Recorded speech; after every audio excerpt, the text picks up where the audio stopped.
ਨਿੱਘਾ ਸਵਾਗਤ ਹੈ। ਅੱਜ 1 ਅਕਤੂਬਰ ਦਿਨ ਹੈਗਾ ਹੈ ਜੀ, ਸ਼ੁੱਕਰਵਾਰ, ਤੇ ਆਪਣੇ ਨਾਲ ਜੁੜ ਚੁੱਕੇ ਨੇ ਮਿੰਟੂ ਗੁਰਸਰੀਆ ਜੀ ਮਲੋਟ ਸਟੂਡੀਓਜ਼ ਤੋਂ। ਮਿੰਟੂ ਜੀ, ਜੀ ਨੂੰ ਸਵਾਗਤ ਹੈ। ਸਤਿ ਸ੍ਰੀ ਅਕਾਲ। ਸ਼ੁਕਰੀਆ ਜੀ ਸਾਰਿਆਂ ਨੂੰ, ਸਤਿ ਸ਼੍ਰੀ ਅਕਾਲ ਜੀ।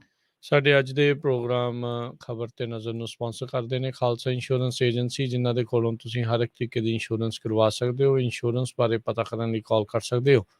Number 408 272 2500 4082722500। Krishan Dhanota university, Baljinder Singh Najjar Woodland, Paramjit Kaur Rangi Vacaville, Jarnail Singh Johal Lynnwood, Gurpal Singh Sohal Clovis, GN tire and lube ਵਾਲੇ, ਜਿਨ੍ਹਾਂ ਦੇ ਕੋਲੋਂ ਤੁਸੀਂ truck wash, oil change, air brake ਦਾ ਕੰਮ ਕਰਵਾ ਸਕਦੇ ਹੋ। ਨਵੇਂ ਪੁਰਾਣੇ ਟਾਇਰ ਵਾਜਿਬ ਕੀਮਤਾਂ ਤੇ ਖਰੀਦ ਸਕਦੇ ਹੋ। ਸੈਂਟਰਨੈਲਾ ਮਡੇਰਾ ਦੇ ਵਿੱਚ ਲੋਕੇਸ਼ਨ ਨੇ। ਕਾਲ ਕਰ ਸਕਦੇ ਹੋ Nima Sahota 209 277 0113। West Coast Truck Driving School Fresno ਵਾਲੇ, ਜਿਹੜੇ ਕਿ ਤੁਹਾਨੂੰ ਟਰੱਕ ਚਲਾਉਣ ਦੀ ਸਿਖਲਾਈ ਵਧੀਆ ਢੰਗ ਦੇ ਨਾਲ ਦਿੰਦੇ ਹਨ। ਕਾਲ ਅਜੀਤ ਅਟਵਾਲ 559 374 4541। ਟੇਰਕੀਆਣਾ ਇਮੀਗ੍ਰੇਸ਼ਨ ਲਾ ਫਰਮ, ਇਮੀਗ੍ਰੇਸ਼ਨ ਦਾ ਹੋਵੇ ਕਿਸੇ ਵੀ ਤਰੀਕੇ ਦਾ ਕੰਮ, ਕਾਲ ਅਟਰਨੀ ਜੇ ਟੇਰਕੀਆਣਾ 415 909 0503। ਜ਼ੈਂਡਰ ਮਾਰਗੇਜ ਅਤੇ ਰੀਅਲ ਐਸਟੇਟ ਵਾਲੇ, ਘਰ ਖਰੀਦਣ ਵੇਚਣ ਦੀਆਂ ਸੇਵਾਵਾਂ ਦੇ ਨਾਲ ਨਾਲ home loans, commercial loans, agriculture loans ਦੇ ਲਈ ਕਾਲ ਮੋਹਨ ਚੀਮਾ 559 905 2575। ਇਹਨਾਂ ਸਾਰਿਆਂ ਦਾ ਬਹੁਤ ਬਹੁਤ ਧੰਨਵਾਦ। ਜੇਕਰ ਤੁਸੀਂ ਜਾਂ ਕੋਈ ਹੋਰ ਕਾਰੋਬਾਰ ਇਸ ਪ੍ਰੋਗਰਾਮ ਨੂੰ ਸਪਾਂਸਰ ਕਰਨਾ ਚਾਹੁੰਦੇ ਹੋ, ਸੰਪਰਕ ਕਰ ਸਕਦੇ ਹੋ ਨੰਬਰ 408 722 7698 ਦੇ ਉੱਤੇ। ਮਿੰਟੂ ਜੀ, ਗੱਲਬਾਤ ਦਾ ਸਿਲਸਿਲਾ ਸ਼ੁਰੂ ਕਰਦੇ ਜਾਈਏ। ਜਿਹੜੇ CM ਨੇ PM ਨੂੰ ਮਿਲੇ, ਚੰਨੀ ਹੁਣਾਂ ਦਾ ਮੋਦੀ ਦੇ ਨਾਲ ਹੋਈ ਹੈ ਜੀ ਮੁਲਾਕਾਤ ਪਹਿਲੀ ਵਾਰੀ। ਅਹਿਮ ਮੁੱਦਿਆਂ ਦੇ ਉੱਤੇ ਕਹਿੰਦੇ ਹੋਈ ਗੱਲਬਾਤ।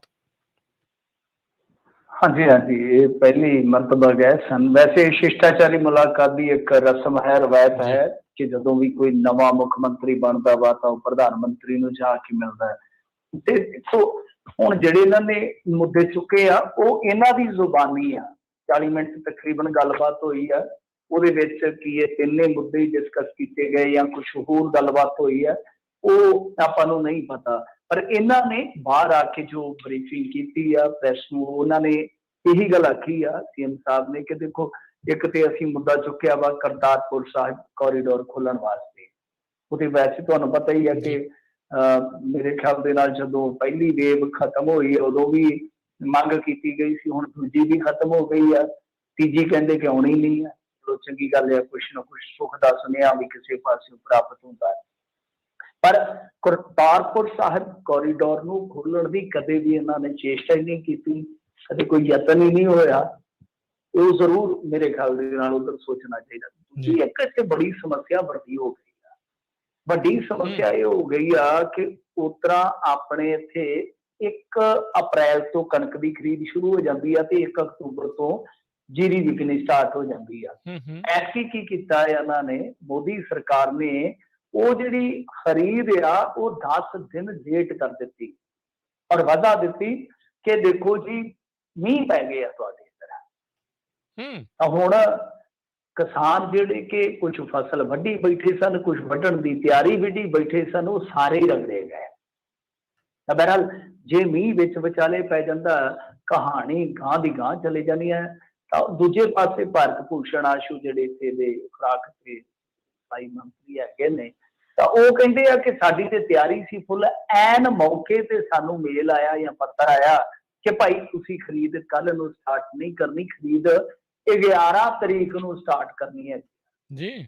ਤਾਂ ਆ ਮਾਮਲਾ ਇਹਦੇ ਤੇ ਖਾਸ ਤੌਰ ਤੇ ਚਰਨਜੀਤ ਸਿੰਘ ਜੀ ਗਏ ਨੇ ਕਿ ਜਾ ਕੇ ਕੋਈ ਅਸੀਂ ਅਪੀਲ ਕਰੀਏ। ਉਹਦੇ ਤੇ ਉਹਨਾਂ ਨੇ ਆਖਿਆ ਕਿ ਅਸੀਂ ਨਰਿੰਦਰ ਮੋਦੀ ਜੀ ਨੂੰ ਕਿਹਾ ਵਾ ਕਿ ਭਾਈ ਕੋਈ ਜਲਦੀ ਤੁਸੀਂ ਇੰਟਰਵੀਨ ਕਰਕੇ ਕੋਈ ਐਸਾ ਕਦਮ ਚੁਕਵਾਓ ਜਿਹਦੇ ਕਰਕੇ ਸਾਡੀ ਉੱਥੇ ਖਰੀਦ ਜਿਹੜੀ ਆ ਉਹ ਯਕਦਮ ਸਟਾਰਟ ਹੋ ਜਾਵੇ। ਪਰ ਅੱਜ ਦਾ ਦਿਨ ਪੂਰਾ ਲੰਘ ਗਿਆ। 1 ਤਰੀਕ ਮੇਰੇ ਖਿਆਲ ਦੇ ਨਾਲ ਪਹਿਲੀ ਵਾਰੀ ਸਾਡੀ ਸੰਭਾਲਾ ਚ ਹੋਏਗਾ ਜਦੋਂ ਏਦਾਂ, ਮੈਨੂੰ ਨਹੀਂ ਯਾਦ ਕਿ ਕਦੇ ਕੋਈ 1-2 ਦਿਨ 4 ਦਿਨ ਦੀ ਤਾਂ ਦੇਰੀ ਹੋ ਸਕਦੀ ਹੈ, 10 ਦਿਨ 12 ਦਿਨ ਸਰਕਾਰੀ ਖਰੀਦ ਲੇਟ ਕਰ ਦਿੱਤੀ ਜਾਵੇ, ਮੈਂ ਨਹੀਂ ਅਜੇ ਤੱਕ ਸੁਣਿਆ। ਤਾਂ ਕਹਿਣ ਦਾ ਮਤਲਬ ਕਿ ਪਹਿਲੀ ਵਾਰੀ ਹੈ ਕਿ ਜਦੋਂ 1 ਤਰੀਕ ਲੰਘ ਗਈ, ਕਾਫੀ ਸਾਲ ਤਾਂ ਹੋ ਗਏ ਰਹਿੰਦੇ ਉਹਨੂੰ ਕਿ 1 ਤਰੀਕ ਨੂੰ ਹੀ ਖਰੀਦ ਸਟਾਰਟ ਹੋ ਜਾਂਦੀ ਹੈ। ਤਾਂ ਐਸੀ ਉਹ ਮਿੱਥ ਜਾਂ ਕਹਿ ਲਓ ਕਿ ਜੋ ਉਹ ਰਵਾਇਤੀ ਤਰੀਕ ਸੀ ਉਹ ਇਹਨਾਂ ਨੇ ਤੋੜ ਦਿੱਤੀ ਆ। ਹੁਣ ਗਾਂ ਕੀ ਹੁੰਦਾ ਕਿ ਜੇ ਮੰਨ ਲਓ ਇਸੇ ਤਰ੍ਹਾਂ ਹੀ ਕੰਮ ਚੱਲੀ ਜਾਏਗਾ, ਜਿਨ੍ਹਾਂ ਨੇ ਆਲੂ ਵਗੈਰਾ ਲਾਉਣੇ ਆ ਉਹਨਾਂ ਦੀ ਮੁਸ਼ਕਲ ਹੋ ਜਾਂਦੀ ਆ। ਸਭ ਤੋਂ ਵੱਡੀ ਗੱਲ ਤੇ ਇਹ ਆ ਨਾ ਕਿ ਜਿੰਨੀ ਫਸਲ ਖੜੀ ਰਹੇਗੀ ਉਹਦਾ ਮੋਇਸਚਰ ਜਿਹੜਾ ਫਿਰ ਔਖਾ ਹੋ ਜਾਂਦਾ ਆ। ਵੈਸੇ ਧੁੱਪ ਤੇ ਕਾਫੀ ਲੱਗਣ ਡਈ ਆ, ਪੰਜਾਬ ਦੇ ਵਿੱਚ ਧੁੱਪ ਚੰਗੀ ਆ। ਤੇ ਤੀਜੀ ਜਿਹੜੀ ਮਹੱਤਵਪੂਰਨ ਗੱਲ ਆ ਕਿ ਜੇ ਇਸ ਤਰ੍ਹਾਂ ਮੰਨ ਲਓ ਇੱਕ ਅੱਧਾ ਹੋਰ ਮੀਂਹ ਪੈ ਗਿਆ, ਕੀ ਫੇਰ ਲੇਟ ਕਰੋਗੇ? ਤੇ ਜੇ ਲੇਟ ਕਰੋਗੇ, ਝੋਨਾ ਲੇਟ ਵੱਢਿਆ ਜਾਊਗਾ, ਝੋਨਾ ਲੇਟ ਵਿਕੂਗਾ, ਤੇ ਉਹਦੇ ਚ ਕੀ ਆ ਕਿ ਸ਼ੈਲਰ ਮਾਲਕ ਜਿਹੜੇ ਕਿ ਪਹਿਲਾਂ ਹੀ ਤੁਹਾਡੇ ਤੋਂ ਬੜੇ ਤਪੇ ਪਏ ਆ, ਸਤੇ ਪਏ ਆ, ਉਹ ਫਿਰ ਕਿਤੇ ਨਾ ਕਿਤੇ ਦੁਵਿਧਾ ਚ ਪੈ ਜਾਣਗੇ। ਕਿਉਂ? ਕਿਉਂਕਿ ਜਿਵੇਂ ਜਿਵੇਂ ਟੈਂਪਰੇਚਰ ਵੱਧਦਾ ਹੈ, ਜਿਹੜਾ ਚੌਲ ਹੁੰਦਾ ਨਾ ਇਹਦਾ ਟੋਟਾ ਵੀ ਵਧਣਾ ਸਟਾਰਟ ਹੋ ਜਾਂਦਾ ਹੈ। ਇਹ ਸ਼ਾਇਦ ਸ਼ੈਲਰ ਇੰਡਸਟਰੀ ਨਾਲ ਜੁੜੇ ਵਿਅਕਤੀ ਨੂੰ ਪਤਾ ਹੋਏਗਾ ਕਿ ਉਹਨਾਂ ਲਈ ਟੈਂਪਰੇਚਰ ਵੀ ਬਹੁਤ ਮਹੱਤਤਾ ਰੱਖਦਾ ਹੈ। ਸੋ ਤੁਸੀਂ ਦੇਖੋ ਕਿ ਗੇਮ ਕਿਸ ਤਰ੍ਹਾਂ ਘੁੰਮ ਰਹੀ ਆ।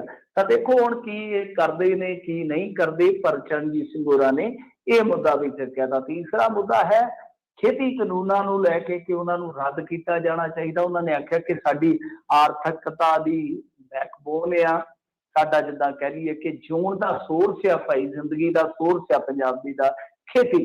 ਤਾਂ ਤੁਸੀਂ ਇਹ ਛੇਤੀ ਛੇਤੀ ਮਾਮਲਾ ਜਿਹੜਾ ਨਿਬੇੜੋ। ਉਹਨਾਂ ਨੇ ਕਿਹਾ ਕਿ ਉਹਨਾਂ ਨੇ ਵੀ ਆਖਿਆ ਕਿ ਹਾਂ ਮੈਂ ਵੀ ਚਾਹੁੰਦਾ ਕਿ ਇਸ ਮਾਮਲੇ ਨੂੰ ਕਿਤੇ ਨਾ ਕਿਤੇ ਤੇ ਜਾ ਕੇ ਨਜਿੱਠਿਆ ਜਾਵੇ। ਤਾਂ ਬਹਰਹਾਲ ਉਹ ਕਹਿੰਦੇ ਆ ਕਿ ਉਮੀਦ ਆ ਕਿ ਉਹ ਜਲਦੀ ਗੱਲਬਾਤ ਕਰਨਗੇ। ਸੋ ਇਹ ਤਿੰਨ ਮੁੱਦੇ ਆ ਜਿਹੜੇ ਚਰਨਜੀਤ ਸਿੰਘ ਹੋਰਾਂ ਨੇ ਚੁੱਕੇ ਆ। ਪਰੰਤੂ ਹੁਣ ਪਰੰਤੂ ਵੀ ਲਾ ਲਈਏ, ਕਿੰਤੂ ਪਰੰਤੂ ਕਹਿੰਦੇ ਛੋਟੇ ਨਹੀਂ ਕਰਨੇ ਚਾਹੀਦੇ ਜ਼ਿੰਦਗੀ ਦੇ ਵਿੱਚ, ਪਰ ਸਰਕਾਰਾਂ ਦੇ ਮਾਮਲੇ 'ਚ ਕਰ ਲੈਣੇ ਚਾਹੀਦੇ ਆ। ਲੋਕਾਂ ਦੇ ਨਿੱਜੀ ਜੀਵਨ ਤੇ ਬਹੁਤੇ ਨਹੀਂ ਕਰਨੇ ਚਾਹੀਦੇ।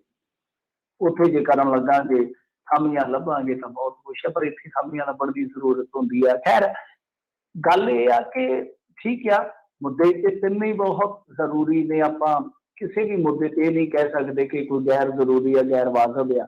ਪਰ ਗੱਲ ਇਹ ਆ ਕਿ ਇੱਕ ਹੋਰ ਵੀ ਚੀਜ਼ ਹੈ ਕਿ ਕੁਛ ਜਿੱਦਾਂ ਫਾਰਮੂਲਾ ਸੁਲ੍ਹਾ ਦਾ ਸਿੱਧੂ ਦੇ ਨਾਲ, ਤੇ ਤੁਸੀਂ ਅੱਜ ਦੇਖੋਗੇ ਪੰਜਾਬ ਦੇ ਵਿੱਚ ਰਾਜਵਿੰਦਰ ਸਿੰਘ ਬੈਂਸ ਹੋਰਾਂ ਨੂੰ ਨਿਯੁਕਤ ਕਰ ਦਿੱਤਾ ਗਿਆ ਹੈ। ਸਪੈਸ਼ਲ ਪਬਲਿਕ ਪ੍ਰੋਸੀਕਿਊਟਰ ਇਹਨਾਂ ਨੇ ਨਿਯੁਕਤ ਕਰ ਦਿੱਤਾ। ਮਤਲਬ ਕਿ ਖਾਸ ਸਰਕਾਰੀ ਵਕੀਲ ਜਿਹੜਾ ਹੁੰਦਾ ਹੈ ਉਹ ਮਾਮਲੇ ਨਜਿੱਠਣਗੇ, ਜਿੱਦਾਂ ਲਾ ਲਓ ਬੇਅਦਬੀ ਵਾਲਾ ਜਾਂ ਲਾਠੀ ਚਾਰਜ ਵਾਲਾ, ਉਹ ਮਾਮਲੇ ਜਿਹੜੇ ਆ ਦੇਖਣਗੇ। ਦਾ ਮਤਲਬ ਕਿ ਅਲੱਗ ਤੋਂ ਇੱਕ ਵਕੀਲ ਨਿਯੁਕਤ ਕਰ ਦਿੱਤਾ ਜਿਹੜਾ ਅੱਜ ਤੱਕ ਮਨੁੱਖੀ ਅਧਿਕਾਰਾਂ ਲਈ ਲੜਦਾ ਰਿਹਾ ਹੈ।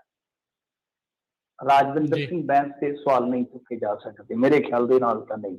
ਤਾਂ ਖੈਰ, ਤਾਂ ਦੂਜੇ ਪਾਸੇ ਮਤਲਬ ਕਿ ਏਜੀ ਦੀ ਨਿਯੁਕਤੀ ਹਾਲੇ ਵੀ ਬਰਕਰਾਰ ਆ, ਜਦ ਕਿ ਡੀਜੀਪੀ ਦਾ ਦੱਸਦੇ ਆ ਕਿ ਇਹ ਕੰਮ ਕਰਨ ਲੱਗੇ ਆ ਕਿ ਇਹਨਾਂ ਨੇ ਯੂਪੀਐਸਸੀ ਨੂੰ ਪੈਨਲ ਭੇਜ ਦਿੱਤਾ 10 ਬੰਦਿਆਂ ਦਾ, ਜਿਹਦਾ ਵੀ ਉੱਥੇ ਮਤਲਬ ਕਿ ਨਾ ਸਿਲੈਕਸ਼ਨ ਦੇ ਵਿੱਚ ਆਏਗਾ ਤਾਂ ਉਹਨੂੰ ਗੁਣਾ ਪੈ ਜਾਏਗਾ।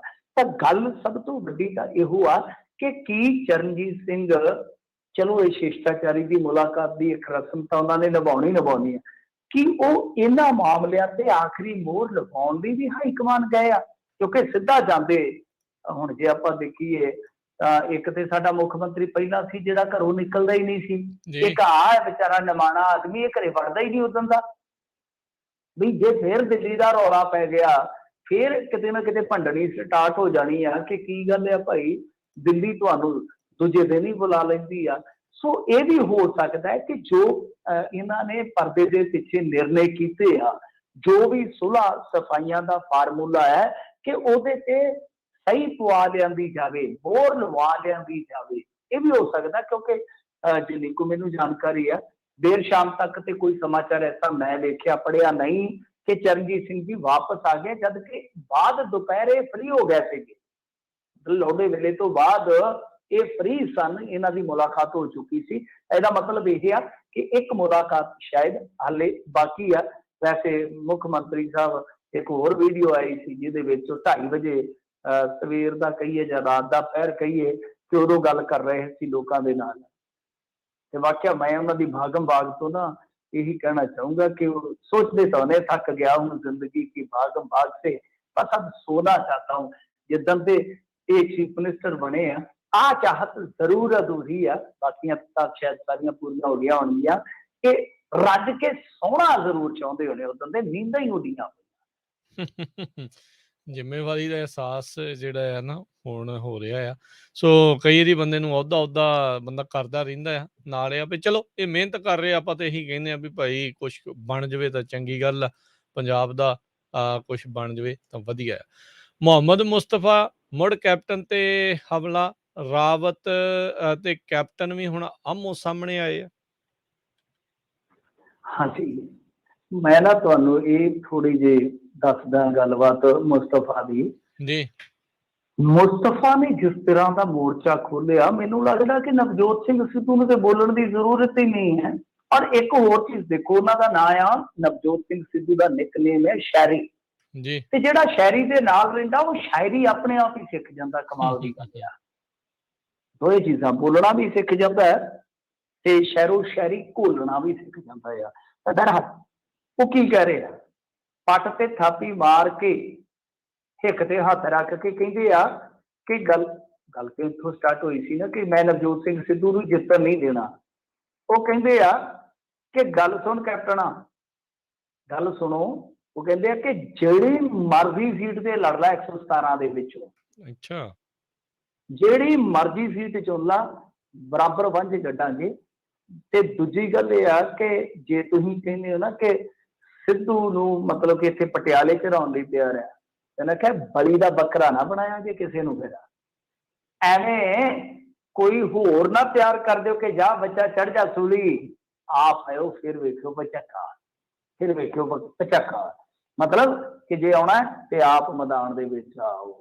ਤੇ ਦੂਜੀ ਗੱਲ ਉਹ ਕੀ ਕਹਿ ਰਹੇ ਆ, ਉਹ ਕਹਿੰਦੇ ਆ ਕਿ ਐਵੇਂ ਤੁਸੀਂ ਤੇ ਕਹਿਣ ਰਹੇ ਸੀ ਕਿ ਕਾਂਗਰਸ ਛੱਡੂਗਾ, ਕਾਂਗਰਸ ਛੱਡੂਗਾ।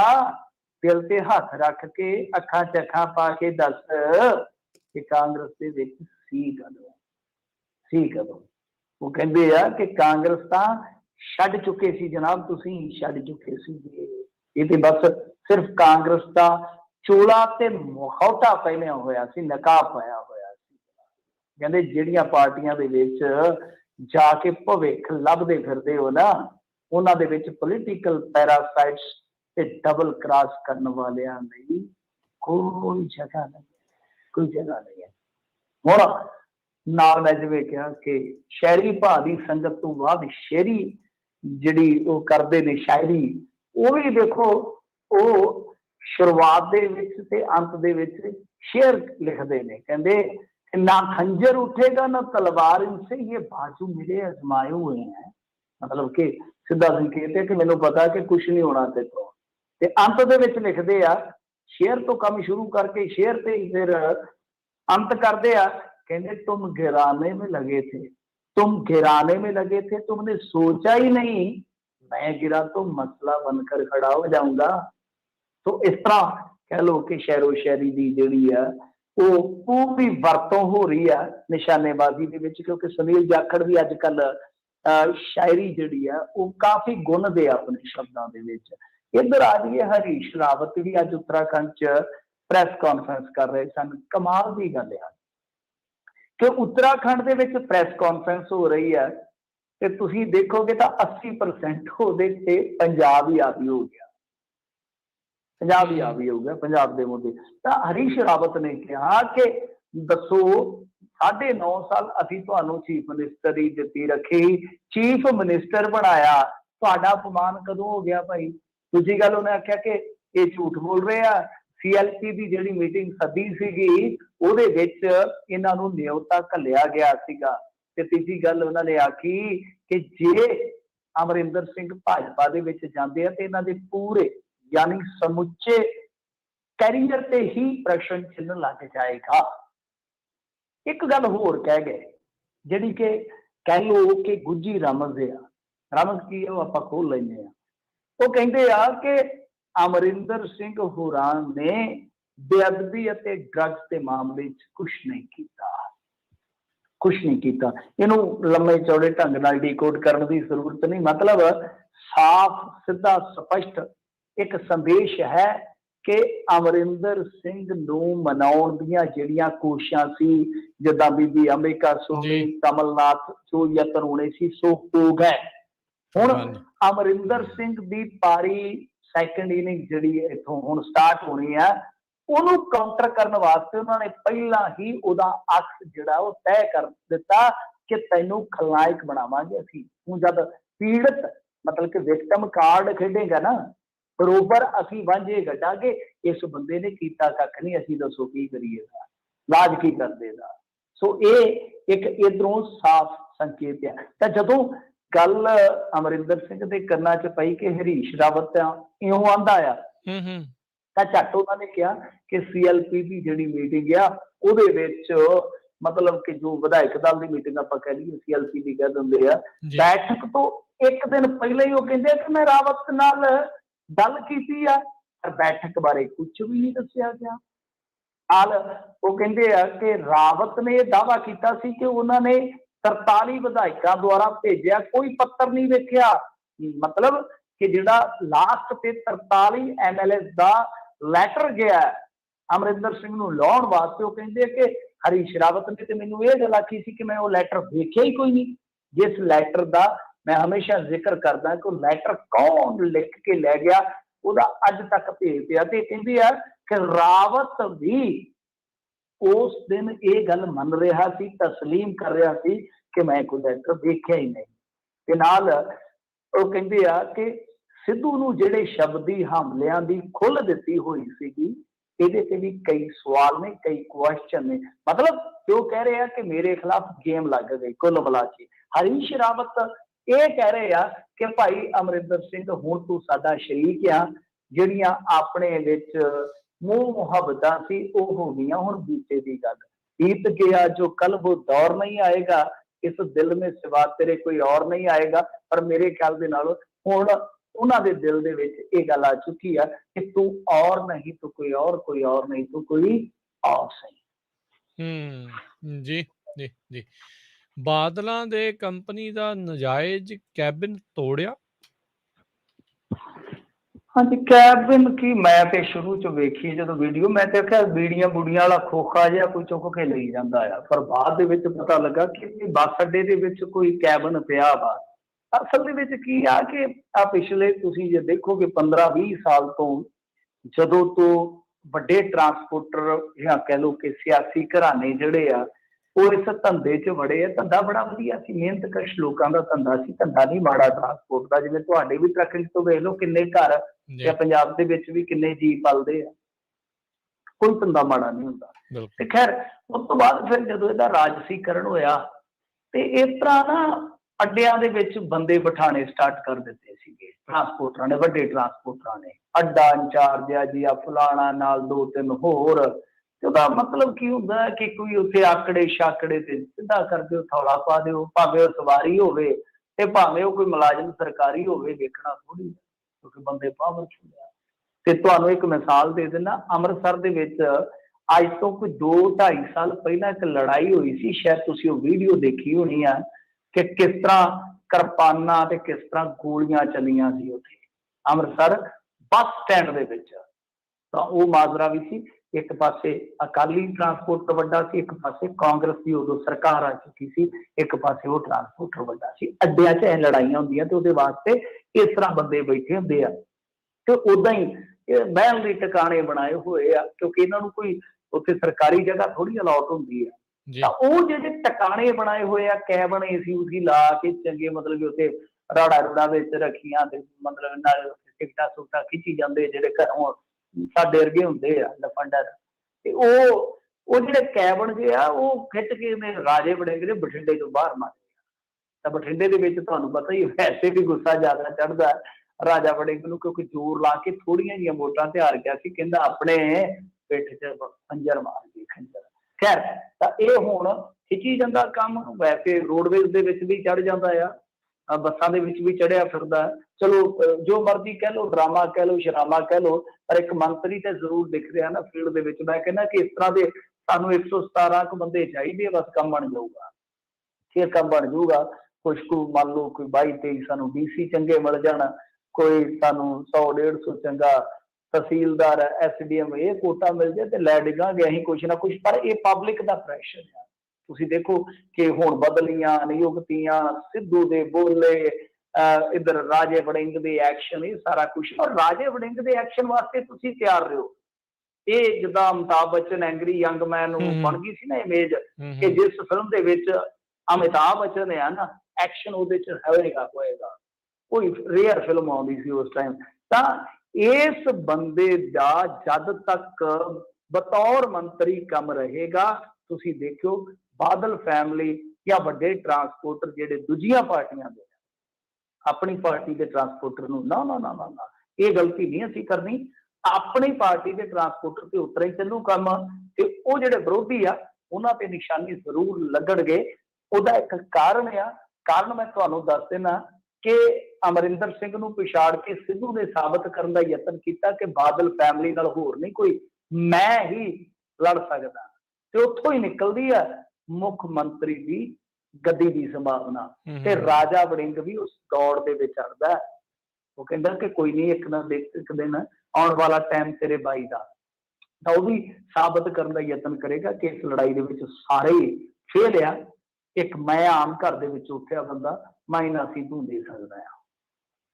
ਜੀ ਜੀ ਬਿਲਕੁਲ। ਦੇਖੋ ਜੀ ਕੀ ਬਣਦਾ। ਤੁਸੀਂ ਮਿੰਟੂ ਜੀ ਥੋੜੀ ਜਿਹੀ ਗੱਲ ਤਾਂ ਦੱਸੀ ਸੀਗੀ, ਕੇਂਦਰ ਕਹਿੰਦੇ ਵੀ ਨਹੀਂ ਟਲਿਆ, ਝੋਨੇ ਦੀ ਖਰੀਦ ਜਿਹੜੀ ਇਹਨਾਂ ਨੇ ਟਾਲੀ ਆ, ਉਸ ਨੂੰ ਲੈ ਕੇ ਹੋਰ ਵੀ ਕੁਛ ਹੈ ਜੀ? ਹਾਂਜੀ ਬਿਲਕੁਲ। ਅੱਜ ਸੁਖਬੀਰ ਸਿੰਘ ਬਾਦਲ ਹੋਰੇ ਜਾਂ ਹੋਰ ਜਿਹੜੇ ਇਸ ਤਰ੍ਹਾਂ ਦੇ ਪੋਲੀਟੀਸ਼ੀਅਨ ਆ ਵਿਰੋਧੀ ਧਿਰ ਦੇ ਵਿੱਚ, ਸਾਰੇ ਹੀ ਬੋਲਦੇ ਰਹੇ ਆ। ਇਹਨਾਂ ਨੇ ਤੇ ਮੇਰੇ ਖਿਆਲ ਦੇ ਨਾਲ FCI ਦੇ ਦਫ਼ਤਰ ਦੇ ਵਿੱਚ ਤਾਂ ਨਹੀਂ ਕਹਿ ਸਕਦੇ, ਉੱਥੇ ਬਾਹਰ ਟਰਾਲੀ ਝੋਨੇ ਦੀ ਵੀ ਖੜੀ ਆ, ਤਾਂ ਕੁਛ ਇਸ ਤਰ੍ਹਾਂ ਦੀ ਰਹੀ ਆ ਮਾਰਾਮਾਰੀ। ਤਾਂ ਗੱਲ ਇਹ ਆ ਕਿ ਹੁਣ ਦੇਖੋ ਅਸੀਂ ਕੀ ਕਰ ਰਹੇ ਆ, ਮੇਰੇ ਖਿਆਲ ਦੇ ਨਾਲ ਸੋਚਣ ਦਾ ਵਿਸ਼ਾ ਤੇ ਸਾਡੇ ਲਈ ਵੀ ਆ। ਕੇਂਦਰ ਸਰਕਾਰ ਇਉਂ ਕਰੇਗੀ ਐਸਾ ਤਾਂ ਪਤਾ ਹੀ ਆਪਾਂ ਨੂੰ, ਉਹਨਾਂ ਨੇ ਘੱਟ ਕਰਨੀ ਹੋਈ ਨਹੀਂ, ਪਰ ਅਸੀਂ ਕੀ ਕਰ ਰਹੇ ਹਾਂ ਹੁਣ, ਸਾਡੇ ਕੋਲ ਬਦਲ ਕੀ ਆ। ਕਲਾਈਮੇਟ ਚੇਂਜ ਕੋਈ ਛੋਟੀ ਜੀ ਗੱਲ ਤੇ ਹੈ ਨਹੀਂ ਹੈ, ਔਰ ਕਲਾਈਮੇਟ ਚੇਂਜ ਇੱਕ ਐਸੀ ਚੀਜ਼ ਆ, ਮੈਂ ਤੁਹਾਨੂੰ ਕਿਸੇ ਦਿਨ ਫੈਕਟ ਕੱਢ ਦੂੰਗਾ ਕਿ ਆਉਣ ਵਾਲੇ ਸਮੇਂ ਦੇ ਵਿੱਚ 2050 ਤੱਕ 37% ਸਾਨੂੰ ਫੂਡ ਐਕਸਟਰਾ ਚਾਹੀਦਾ ਹੋਏਗਾ। ਮੈਂ ਤਾਂ ਹੀ ਕਰਕੇ ਕਹਿਣਾ ਕਿ ਆਪਣਾ ਪਾਣੀ ਬਚਾ ਲਓ, ਆਪਣੀ ਜ਼ਮੀਨ ਬਚਾ ਲਓ, ਤੁਸੀਂ ਰਾਜੇ ਹੋ ਦੁਨੀਆ ਦੇ ਰਾਜੇ। 37% ਫੂਡ ਐਕਸਟਰਾ ਚਾਹੀਦਾ ਦੁਨੀਆ ਨੂੰ। ਤਾਂ ਇਹ ਕੀ ਆ ਕਿ ਇੰਡੀਆ ਦੇ ਵਿੱਚ ਤਾਂ ਵੈਸੇ ਹੀ ਜਿਹੜੀ ਉਪਜਾਊ ਜ਼ਮੀਨ ਹੈ ਉਹ ਘਟ ਰਹੀ ਹੈ, ਤੇ ਉਪਜਾਊ ਪੁਣਾ ਵੀ ਘਟ ਰਿਹਾ, ਦੋਨੇ ਚੀਜ਼ਾਂ ਨੇ ਇੰਡੀਆ ਦੇ ਵਿੱਚ। ਤਾਂ ਇਹ ਸਾਰੀ ਦੁਨੀਆ ਦੇ ਵਿੱਚ ਆਉਣ ਵਾਲਾ ਕ੍ਰਾਈਸਿਸ ਹੈ, ਤਦੇ ਕਿ ਕਾਰਪੋਰੇਟ ਇੱਧਰ ਨੂੰ ਪੈ ਰਿਹਾ ਵਾ ਨਾ।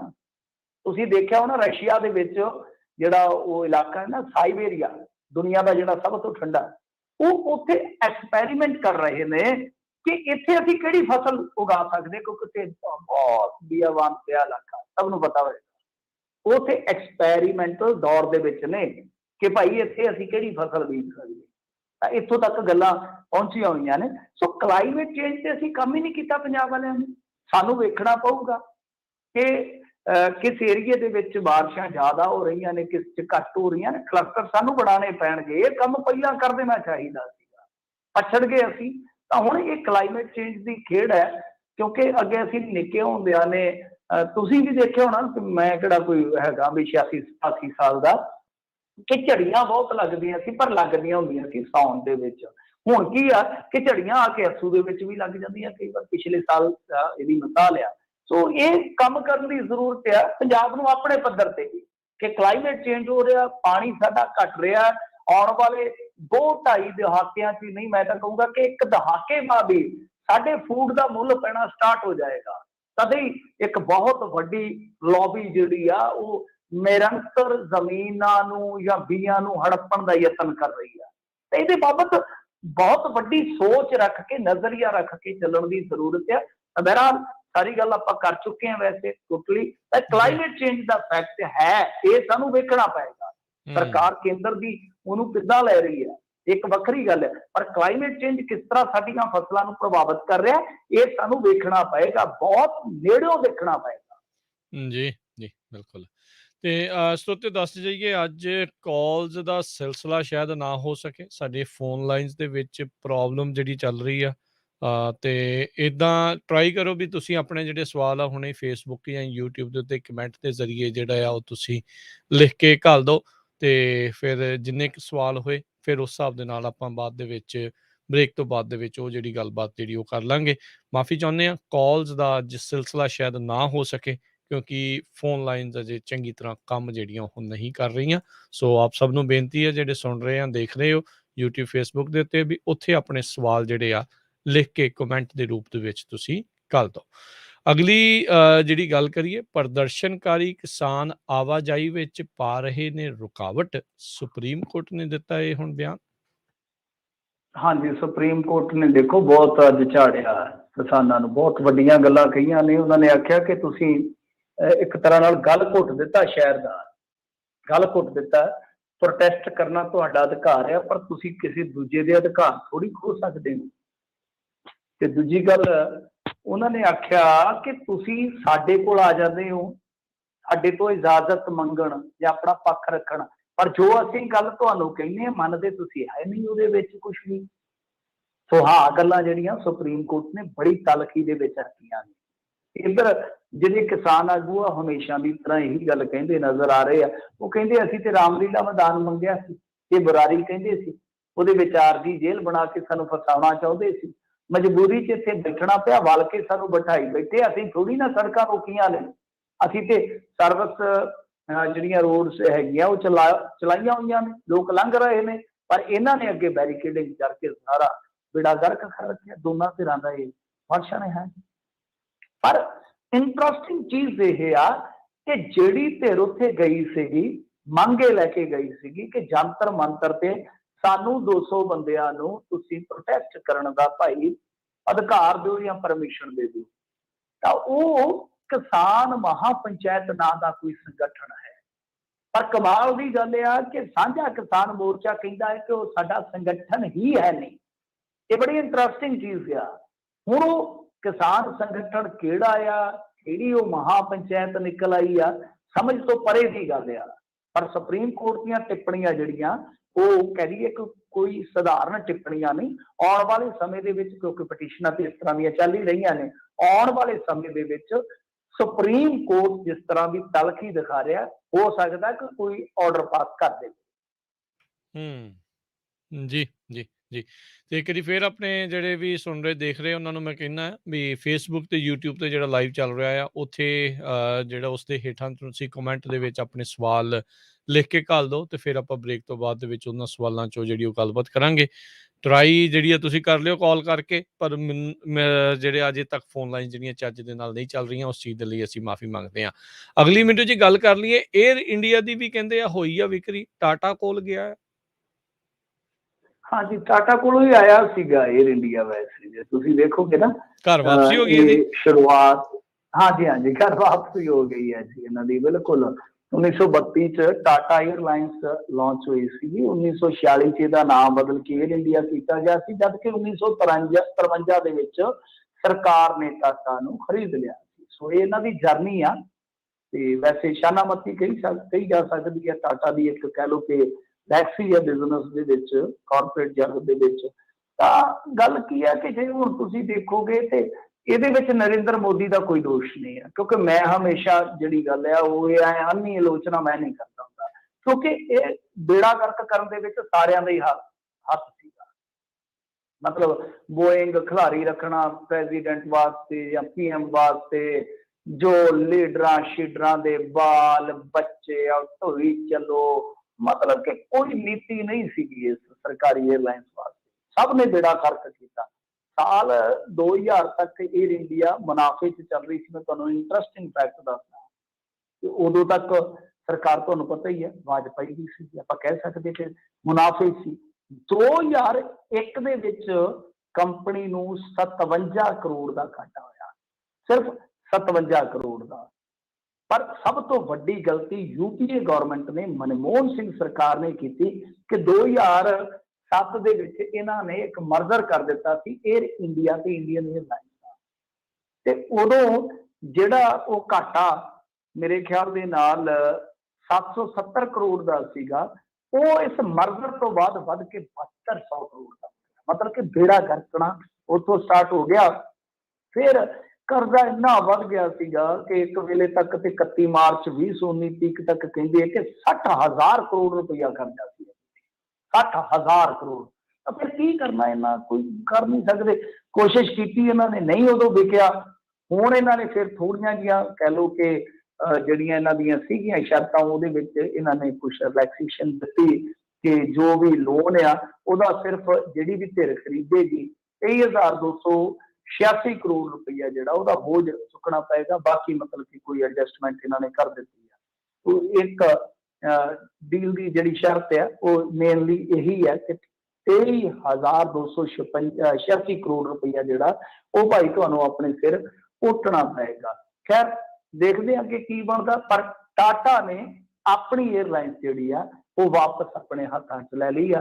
ਪਰ ਇਹ ਸਾਰਾ ਕੁਛ ਹੈ ਜਿਹੜਾ, ਜਿਵੇਂ ਮੈਂ ਤੁਹਾਨੂੰ ਕਿਹਾ ਕਿ 20 ਸਾਲਾਂ ਦੇ ਵਿੱਚ ਇੱਕ ਮੁਨਾਫਾ ਦੇਣ ਵਾਲੀ ਕੰਪਨੀ ਕਿਸ ਤਰ੍ਹਾਂ ਵਿਕਣ ਦੇ ਕਗਾਰ ਤੇ ਆ ਗਈ, ਉਹਦੇ ਵਿੱਚ ਪੋਲੀਟੀਸ਼ੀਅਨ ਨੂੰ ਆਪਾਂ ਬਰੀ ਨਹੀਂ ਕਰ ਸਕਦੇ। ਪਰ ਹਾਂ, ਜੇ ਤੁਸੀਂ ਇਹ ਆਖੋ ਕਿ ਨਰਿੰਦਰ ਮੋਦੀ ਨੇ ਇਹ ਸਭ ਕੁਝ ਵੇਚ ਦਿੱਤਾ, ਉਹ ਮੇਰੇ ਖਿਆਲ ਦੇ ਨਾਲ ਅਨਿਆਂ। ਹਾਂ, ਇਹ ਜ਼ਰੂਰ ਕਹਿ ਸਕਦੇ ਹਾਂ ਕਿ ਚਲਾਉਣ ਦੇ ਵਿੱਚ ਇਹ ਵੀ ਐਸਾ ਜੀ ਜੀ ਜੀ ਬਿਲਕੁਲ। ਤੇ ਮਿੰਟੂ ਜੀ, ਇੱਥੇ ਆਪਾਂ ਬ੍ਰੇਕ ਲੈਂਦੇ ਹਾਂ। ਤੇ ਸਰੋਤਿਓ, ਕਾਲ ਕਰਕੇ ਦੇਖ ਲਿਓ। ਜੇ ਤਾਂ ਆਈ ਥਿੰਕ ਲੈਂਡਲਾਈਨ ਤੋਂ ਕਾਲ ਕਰ ਰਹੇ ਹੋ, ਫਿਰ ਤਾਂ ਸ਼ਾਇਦ ਤੁਹਾਡੀ ਆਵਾਜ਼ ਜਿਹੜੀ ਉਹ ਆ ਜਾਵੇਗੀ ਤੇ ਤੁਸੀਂ ਸਵਾਲ ਜਿਹੜਾ ਹੈ ਉਹ ਤੁਸੀਂ ਫਿਰ ਪੁੱਛ ਲਿਓ। ਤੇ ਬਾਕੀ ਬੇਨਤੀ ਇਹੀ ਹੈ ਵੀ ਫੇਸਬੁੱਕ ਤੇ YouTube ਦੇ ਉੱਤੇ ਕਮੈਂਟ ਕਰਕੇ ਜਿਹੜਾ ਆਪਣਾ ਸਵਾਲ ਆ ਤੁਸੀਂ ਉੱਥੇ ਪੁੱਛ ਸਕਦੇ ਹੈਗੇ ਆ। ਤੇ ਬ੍ਰੇਕ ਤੋਂ ਬਾਅਦ ਫਿਰ ਵਾਪਸ ਮੁੜ ਕੇ ਆਉਂਦੇ ਆ ਤੇ ਫਿਰ ਆਪਾਂ ਗੱਲਬਾਤ ਨੂੰ ਇੱਦਾਂ ਹੀ ਜਾਰੀ ਰੱਖਾਂਗੇ। ਤੇ ਮਿੰਟੂ ਜੀ, ਮਿਲਦੇ ਬ੍ਰੇਕ ਤੋਂ ਬਾਅਦ 'ਚ ਜੀ।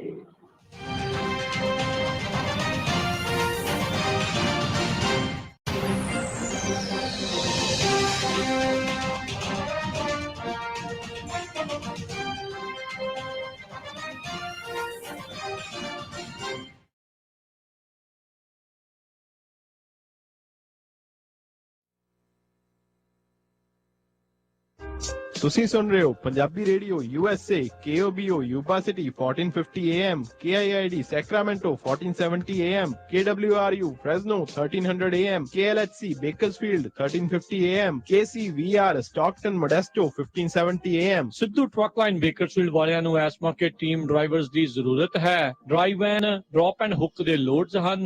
1 ਸਾਲ ਦਾ ਐਕਸਪੀਰੀਅੰਸ ਹੋਵੇ। ਸੋਲੋ ਡਰਾਈਵਰਸ ਵੀ ਹਾਇਰ ਕਰਦੇ ਹਨ।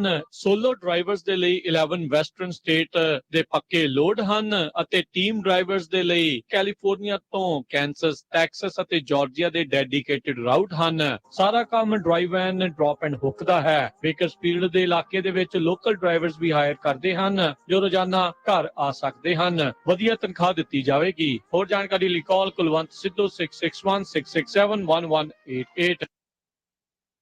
ਰੱਖਰਾ ਇਨਕਮ ਟੈਕਸ ਤੇ ਇਮੀਗ੍ਰੇਸ਼ਨ ਇੱਕ ਭਰੋਸੇਮੰਦ ਨਾਮ। ਤੁਸੀਂ ਇਹਨਾਂ ਕੋਲ corporation, business, personal income tax, real estate, ਘਰ ਵੇਚਣਾ ਜਾਂ ਖਰੀਦਣਾ ਹੋਵੇ, ਲਾਈਫ ਇੰਸ਼ੋਰੈਂਸ, ਸੀਨੀਅਰ ਸਿਟੀਜ਼ਨ ਵਾਸਤੇ ਮੈਡੀਕੇਅਰ, ਇਮੀਗ੍ਰੇਸ਼ਨ ਜਿਵੇਂ family petition filing, citizenship, green card, work permit, R1 visa, I-360, adjustment of status, passport renew ਕਰਵਾਉਣਾ ਹੋਵੇ, ਇੰਡੀਆ, ਇੰਗਲੈਂਡ, ਕੈਨੇਡਾ ਦੇ ਲਈ ਵੀਜ਼ਾ ਲਗਵਾਉਣਾ ਹੋਵੇ, IRS ਦਾ ਕੋਈ ਵੀ ਮਸਲਾ ਹੋਵੇ, ਇਹ ਸਾਰੇ ਕੰਮਾਂ ਦੇ ਵਿੱਚ ਤੁਹਾਡੀ ਮਦਦ ਕਰਦੇ ਹਨ। ਟਰੱਕਿੰਗ ਦੀਆਂ ਨਵੀਆਂ ਕੰਪਨੀਆਂ ਅਤੇ ਕਾਰਪੋਰੇਸ਼ਨ ਬਣਾਉਣ ਦੇ ਵਿੱਚ ਤੁਹਾਡੀ ਮਦਦ ਕਰਦੇ ਹਨ। ਕੈਲੀਫੋਰਨੀਆ ਵਿੱਚ ਬਣੇ ਨਵੇਂ ਕਾਨੂੰਨ ਦੇ ਕਾਰਨ ਆਪਣੀ ਕਮਿਊਨਿਟੀ ਦੀ ਮਦਦ ਕਰਨ ਦੇ ਲਈ ਇਹ ਅਕਾਊਂਟਿੰਗ ਅਤੇ ਪੇਰੋਲ ਦੀਆਂ ਸੇਵਾਵਾਂ ਵੀ ਦਿੰਦੇ ਹਨ। ਓਬਾਮਾ ਕੇਅਰ ਹੈਲਥ ਇੰਸ਼ੋਰੈਂਸ ਵੀ ਤੁਸੀਂ ਇਹਨਾਂ ਤੋਂ ਕਰਵਾ ਸਕਦੇ ਹੋ। ਇਸ ਸਾਲ ਇੰਸ਼ੋਰੈਂਸ ਨਾ ਕਰਾਉਣ ਤੇ ਸਟੇਟ ਆਫ ਕੈਲੀਫੋਰਨੀਆ ਦੇ ਦੁਆਰਾ $695 ਦਾ ਜੁਰਮਾਨਾ ਕੀਤਾ ਜਾਵੇਗਾ। Rakhra tax and immigration 3073 West Ashland Avenue, Fresno. Call 5592439200। ਇਹਨਾਂ ਦੀ ਵੈਬਸਾਈਟ rakhrataxservice.com ਤੇ ਜਾ ਕੇ ਅਪਾਇੰਟਮੈਂਟ ਬਣਾ ਸਕਦੇ ਹੋ। BRE licence number 175963, insurance licence number 0Z81976। Fresno ਵਿੱਚ ਬੜੇ ਲੰਮੇ ਸਮੇਂ ਤੋਂ ਤੁਹਾਡੀ ਸੇਵਾ ਦੇ ਵਿੱਚ ਰਾਇਲ ਤਾਜ ਰੈਸਟੋਰੈਂਟ। 25 ਸਾਲ ਤੋਂ ਵੱਧ ਦੇ ਐਕਸਪੀਰੀਅੰਸ ਵਾਲੇ ਕੁੱਕ। ਮੰਗਲਵਾਰ ਤੋਂ ਐਤਵਾਰ ਤੱਕ 15 ਆਈਟਮ ਦਾ ਬਫੇ 999 ਚ 100 ਤੋਂ 1000 ਬੰਦੇ ਤੱਕ ਦੀ ਕੇਟਰਿੰਗ ਕਰਦੇ ਹਨ। ਹਰ ਤਰ੍ਹਾਂ ਦੇ ਵੈਜ, ਨਾਨ ਵੈਜ, ਰਾਇਲ ਖਾਣੇ ਦੇ ਲਈ ਯਾਦ ਰੱਖੋ Royal Taj Restaurant, Fresno. 6735 North First Street, Fresno. ਹੋਰ ਜਾਣਕਾਰੀ ਦੀ call Sodhi 5597619641 559 761 9641। Gill immigration consultants. ਇਹਨਾਂ ਤੋਂ ਤੁਸੀਂ family petition, passport, visa, green card, citizenship, affidavit of support, re-entry permit, work permit, Indian passport ਲਈ ਸਿਲੰਡਰ ਸਰਟੀਫਿਕੇਟ ਲੈਣਾ, ਰੀਨਿਊ ਕਰਵਾਉਣਾ, OCI ਕਾਰਡ, ਇੰਡੀਆ ਲਈ ਵੀਜ਼ਾ, ਪਾਸਪੋਰਟ ਸਾਈਜ਼ ਫੋਟੋਜ਼ ਤੇ ਨੋਟਰੀ ਦੀਆਂ ਸਰਵਿਸਿਜ਼ ਲੈ ਸਕਦੇ ਹੋ। ਕਾਲ Gurpreet Gill 5594122876 559 412 2876। Address 4709 El Capitan, Suite 103, Fresno, or visit fresnoimmigration.com। ਆਈ ਨੂੰ 4 ਦਿਨ ਹੀ ਹੋਏ, ਦੇਖ ਨੀ ਕਿਦਾਂ ਗੱਡੀਆਂ ਝੋਟਦੀ ਫਿਰਦੀ ਏ। ਸਾਡੀ ਕਿਉਂ ਏ? ਮੈਨੂੰ ਇਹ ਗੱਡੀ ਮੂੰਹ ਵਿਖਾਈ ਤੇ ਤੇਰੇ ਭਾਈਏ ਨੇ ਲੈ ਕੇ ਦਿੱਤੀ ਏ। ਦੱਸੋ ਜੀ ਇਹਨਾਂ ਨੂੰ ਵੀ। ਇਹ ਵੀ ਹੁਣ ਤੂੰ ਹੀ ਦੱਸ ਦੇ। ਐਡੀ ਵਧੀਆ ਡੀਲ ਤਾਂ ਤੂੰ ਜ਼ਿੰਦਗੀ 'ਚ ਕਦੇ ਨਹੀਂ ਵੇਖੀ ਹੋਣੀ। Toyota of Clovis, number 1 dealer in valley, ਜਿਨ੍ਹਾਂ ਕੋਲੇ ਬਹੁਤ ਵੱਡੀ ਇਨਵੈਂਟਰੀ, ਪੰਜਾਬੀ ਸਟਾਫ 'ਚ ਅਸਿਸਟੈਂਟ ਮੈਨੇਜਰ ਕੈਨਵਰਕ, sales manager KK, finance manager Matt, ਬੜੇ ਹੀ ਵਧੀਆ ਤਰੀਕੇ ਨਾਲ ਤੁਹਾਨੂੰ ਹਰ ਗੱਲ ਸਮਝਾਉਂਦੇ ਨੇ। ਇਹਨਾਂ ਕੋਲੋਂ ਨਵੀਂ ਗੱਡੀ ਲੈਣ ਦੇ ਨਾਲ ਤੁਸੀਂ ਕੋਈ ਪੁਰਾਣੀ ਆਪਣੀ ਗੱਡੀ ਵੀ ਵੇਚਣੀ ਹੋਵੇ ਤੇ ਉਹ ਵੀ ਵੇਚ ਸਕਦੇ ਹੋ। ਤੇ ਵਧੇਰੀ ਜਾਣਕਾਰੀ ਲਈ ਸੇਲਸ ਮੈਨੇਜਰ KK ਦਾ ਨੰਬਰ ਮਿਲਾਓ 5592943142 ਯਾਨੀ 5592943142 ਤੇ assistant manager can Virk the number ਹੈ 5593133470 ਯਾਨੀ 5593133470। Toyota of Clovis, 895 West Shah Avenue, Clovis. Easy Truck and Trailer Repair, Fresno 3153 East Malaga Avenue, Fresno।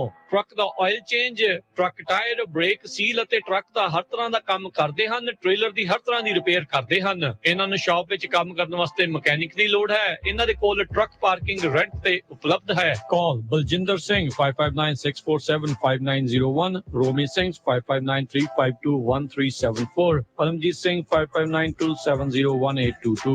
Easy Truck and Trailer Repair, Fresno। बहुत ही ज्यादा फायदे वाला fuel card, जिसकी कोई भी वीकली, मंथली या ईयरली फीस नहीं, कोई क्वांटिटी दी रिक्वायरमेंट नहीं, जद मर्जी कैंसिल करवा सकते हो। टीए, पेट्रो, सैब्रोज, रोड रेंजर्स, AM बेस्ट ते होर बहुत सारे फ्यूल स्टेशंस तो वधिया डिस्काउंट मिलेगा। कैरियर ਨੂੰ ਪੂਰਾ ਡਿਸਕਾਊਂਟ ਦਿਸੇਗਾ। ਇਸ फ्यूल कार्ड ਦੇ ਲਈ ਅੱਜ ਹੀ ਕਾਲ ਕਰੋ। Trucking multi services 4082722600 408-272-2600। ਪੰਜਾਬੀ ਵਿੱਚ ਸਾਰੀ ਗੱਲ ਸਮਝਾਉਣਗੇ। ਤੁਸੀਂ ਸੁਣ ਰਹੇ ਹੋ Punjabi Radio USA KWRU Fresno 1300 AM, KLXC Bakersfield 1350 AM, KOBO Yuba City 1450 AM, KIID Sacramento 1470 AM, KCVR Lodi Stockton 1570 AM।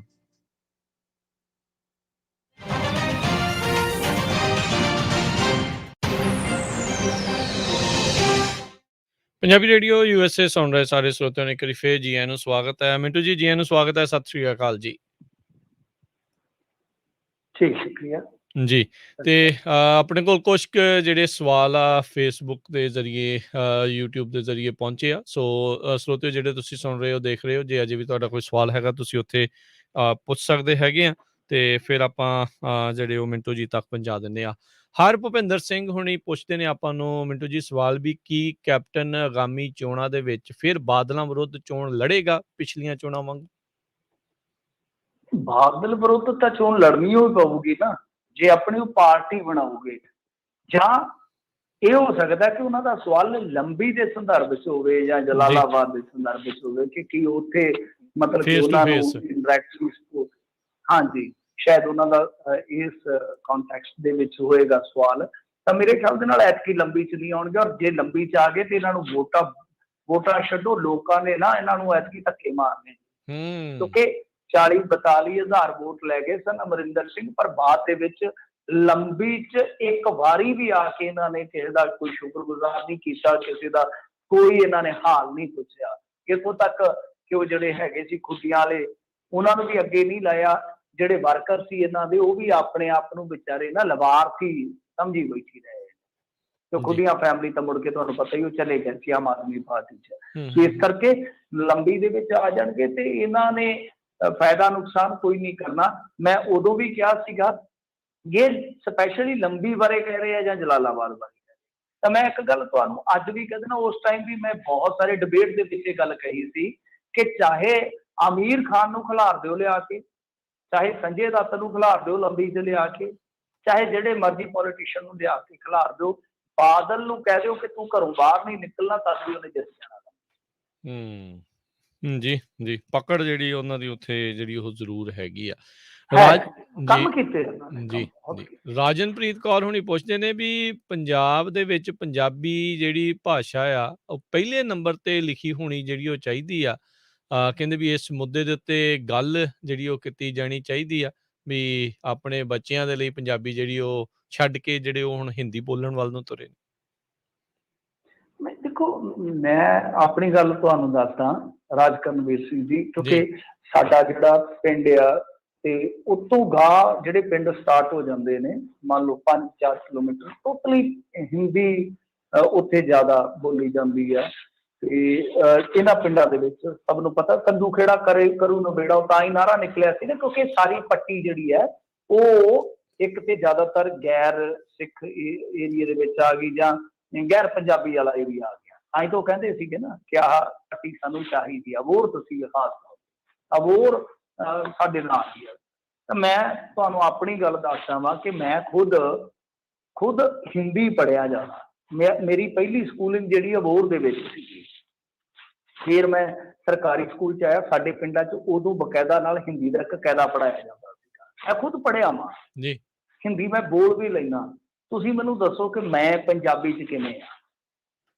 ਤੇ ਅਸੀਂ ਬੈਠੇ ਮਾਲਵੇ 'ਚ ਆ, ਅਸੀਂ ਮਾਲਵੇ 'ਚ ਬੈਠੇ, ਪਿਓਰ ਮਾਲਵੇ 'ਚ, ਤੇ ਤੁਸੀਂ ਮੇਰੀ ਬੋਲੀ ਦਾ ਲਹਿਜੇ ਦਾ ਟੱਚ ਵੇਖ ਲਓ, ਉਹ ਮਾਝੀ ਆ। ਜੀ ਮਾਝੀ ਆ। ਮਾਲਵੇ 'ਚ ਰਹਿ ਕੇ, ਮਾਲਵੇ 'ਚ ਜੰਮ ਕੇ, ਮਾਲਵੇ 'ਚ ਪਲ ਕੇ, ਹਿੰਦੀ 'ਚ ਪੜ੍ਹ ਕੇ ਮੈਂ ਆਪਣੀ ਬੋਲੀ, ਕਹਾਵਤਾਂ, ਅਖੌਤਾਂ ਜਿੰਨੀਆਂ ਸਿੱਖ ਸਕਣਾ ਸੀਗਾ ਸਿੱਖੀਆਂ ਨੇ ਆਪਣੇ ਬਜ਼ੁਰਗਾਂ ਤੋਂ। ਨਹੀਂ ਛੱਡੀ ਪੰਜਾਬੀ। ਤੇ ਗਾਂ ਸਾਡੇ ਜੋ ਆ ਕੇ ਉਹ ਪੜ੍ਹਦੇ, ਹੁਣ ਤੇ ਅੰਗਰੇਜ਼ੀ ਉਰਦੀ ਪੜ੍ਹਦੇ, ਉਹ ਹਿੰਦੀ ਉਰਦੀ ਪੜ੍ਹਦੇ, ਸਭ ਕੁਛ। ਪਰ ਉਹ ਵੀ ਹੁਣ ਕੀ ਦੱਸਾਂ, ਗਾਲ ਟਕਾ ਕੇ ਪੰਜਾਬੀ 'ਚ ਹੀ ਕੱਢਦੇ, ਰੋਲ ਪੰਜਾਬੀ ਬੋਲਦੇ ਨੇ। ਗਾਲ ਤੋਂ ਬਾਅਦ ਮਤਲਬ ਕਿ ਜਦੋਂ ਲੜਦੇ ਝਗੜਦੇ ਗੁੱਸੇ ਦੇ ਵਿੱਚ ਜੇ ਕੋਈ ਕੌੜਾ ਸ਼ਬਦ ਵੀ ਬੋਲਣਾ ਤਾਂ ਜਿਵੇਂ ਆਪਣੇ ਬਜ਼ੁਰਗ ਬੋਲਦੇ ਨੇ, ਇਸ ਤਰ੍ਹਾਂ ਹੀ ਬੋਲਦੇ।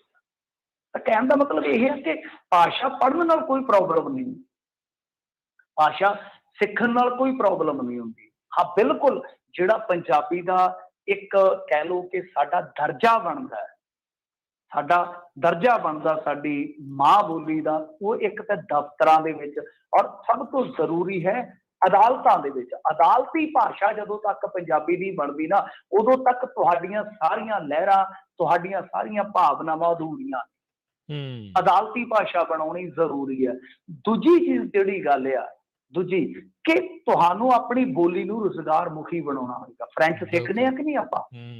ਸਿੱਖਣੇ ਆ ਨਾ ਫਰੈਂਚ। ਕਿਉਂ? ਕਿਉਂਕਿ ਸਪੈਨਿਸ਼ ਸਿੱਖਣੇ ਆ ਨਾ ਆਪਾਂ। ਹੁਣ ਚਾਈਨੀਜ਼ ਸਿੱਖ ਰਹੇ ਆ, ਕਿਉਂਕਿ ਚਾਈਨਾ ਦੇ ਵਿੱਚ ਰੁਜ਼ਗਾਰ ਆਉਣ ਵਾਲੇ ਸਮੇਂ 'ਚ ਬਹੁਤ ਮਿਲਣ ਦੀ ਸੰਭਾਵਨਾ। ਠੀਕ ਹੈ, ਸੋ ਸਾਨੂੰ ਰੁਜ਼ਗਾਰ ਮੁਖੀ ਬਣਾਉਣੀ ਪਏਗੀ ਆਪਣੀ ਭਾਸ਼ਾ, ਕਿਉਂਕਿ ਰੁਜ਼ਗਾਰ ਨਹੀਂ ਮਿਲਦਾ। ਹੁਣ ਅਸੀਂ ਤੇ ਚਲੋ ਕਰਮਾ ਲੈ ਕੇ ਪੰਜਾਬੀ ਮਾਂ ਬੋਲੀ ਦੀ ਖੱਟੀ ਖਾਣ ਰਹੇ ਆ, ਸਾਡਾ ਰੁਜ਼ਗਾਰ ਸਾਡੀ ਬੋਲੀ ਆ ਜੇ ਵੇਖੀਏ। ਪਰ ਕਿਸੇ ਨੌਨ ਪੰਜਾਬੀ ਨੇ ਚਾਹੁੰਦਾ ਹੋਵੇ ਤਾਂ ਉਹਨੂੰ ਸਿੱਖਣੀ ਪਵੇ ਕਿ ਹਾਂ ਭਾਈ ਯਾਰ ਉੱਥੇ ਰੁਜ਼ਗਾਰ ਆ, ਸਾਨੂੰ ਇੱਕ ਸਟੈਪ ਇਹ ਚੁੱਕਣਾ ਪਵੇਗਾ। ਤੇ ਤੀਜੀ ਗੱਲ, ਤੀਜੀ ਜਿਹੜੀ ਆਪਣੀ ਸਾਡੀ ਜ਼ਿੰਮੇਵਾਰੀ ਆ ਕਿ ਅਸੀਂ ਠੀਕ ਹੈ ਬੱਚੇ ਸਪੈਨਿਸ਼ ਸਿੱਖ, ਮੈਨੂੰ ਕਿਸੇ ਭਾਸ਼ਾ ਨਾਲ, ਮੈਂ ਤੇ ਇਹ ਕਹਿੰਦਾ ਮੈਂ ਲੱਕੀ ਰਿਹਾ ਜਿਹੜਾ ਮੈਂ ਮਾੜੀ ਮੋਟੀ ਹਿੰਦੀ ਸਿੱਖਿਆ, ਕਿਉਂਕਿ ਅੰਗਰੇਜ਼ੀ ਮੈਨੂੰ ਆਉਂਦੀ ਨਹੀਂ। ਤੇ ਹਿੰਦੀ 'ਚ ਮੈਂ ਇੰਨਾ ਸਾਹਿਤ ਪੜ੍ਹਿਆ, ਇੰਨੀ ਜਾਣਕਾਰੀ ਹਾਸਲ ਕੀਤੀ ਆ ਮੈਂ ਇਹਨਾਂ 4-5 ਸਾਲਾਂ ਦੇ ਵਿੱਚ, ਗੱਲ ਹੀ ਛੱਡ ਜੀ।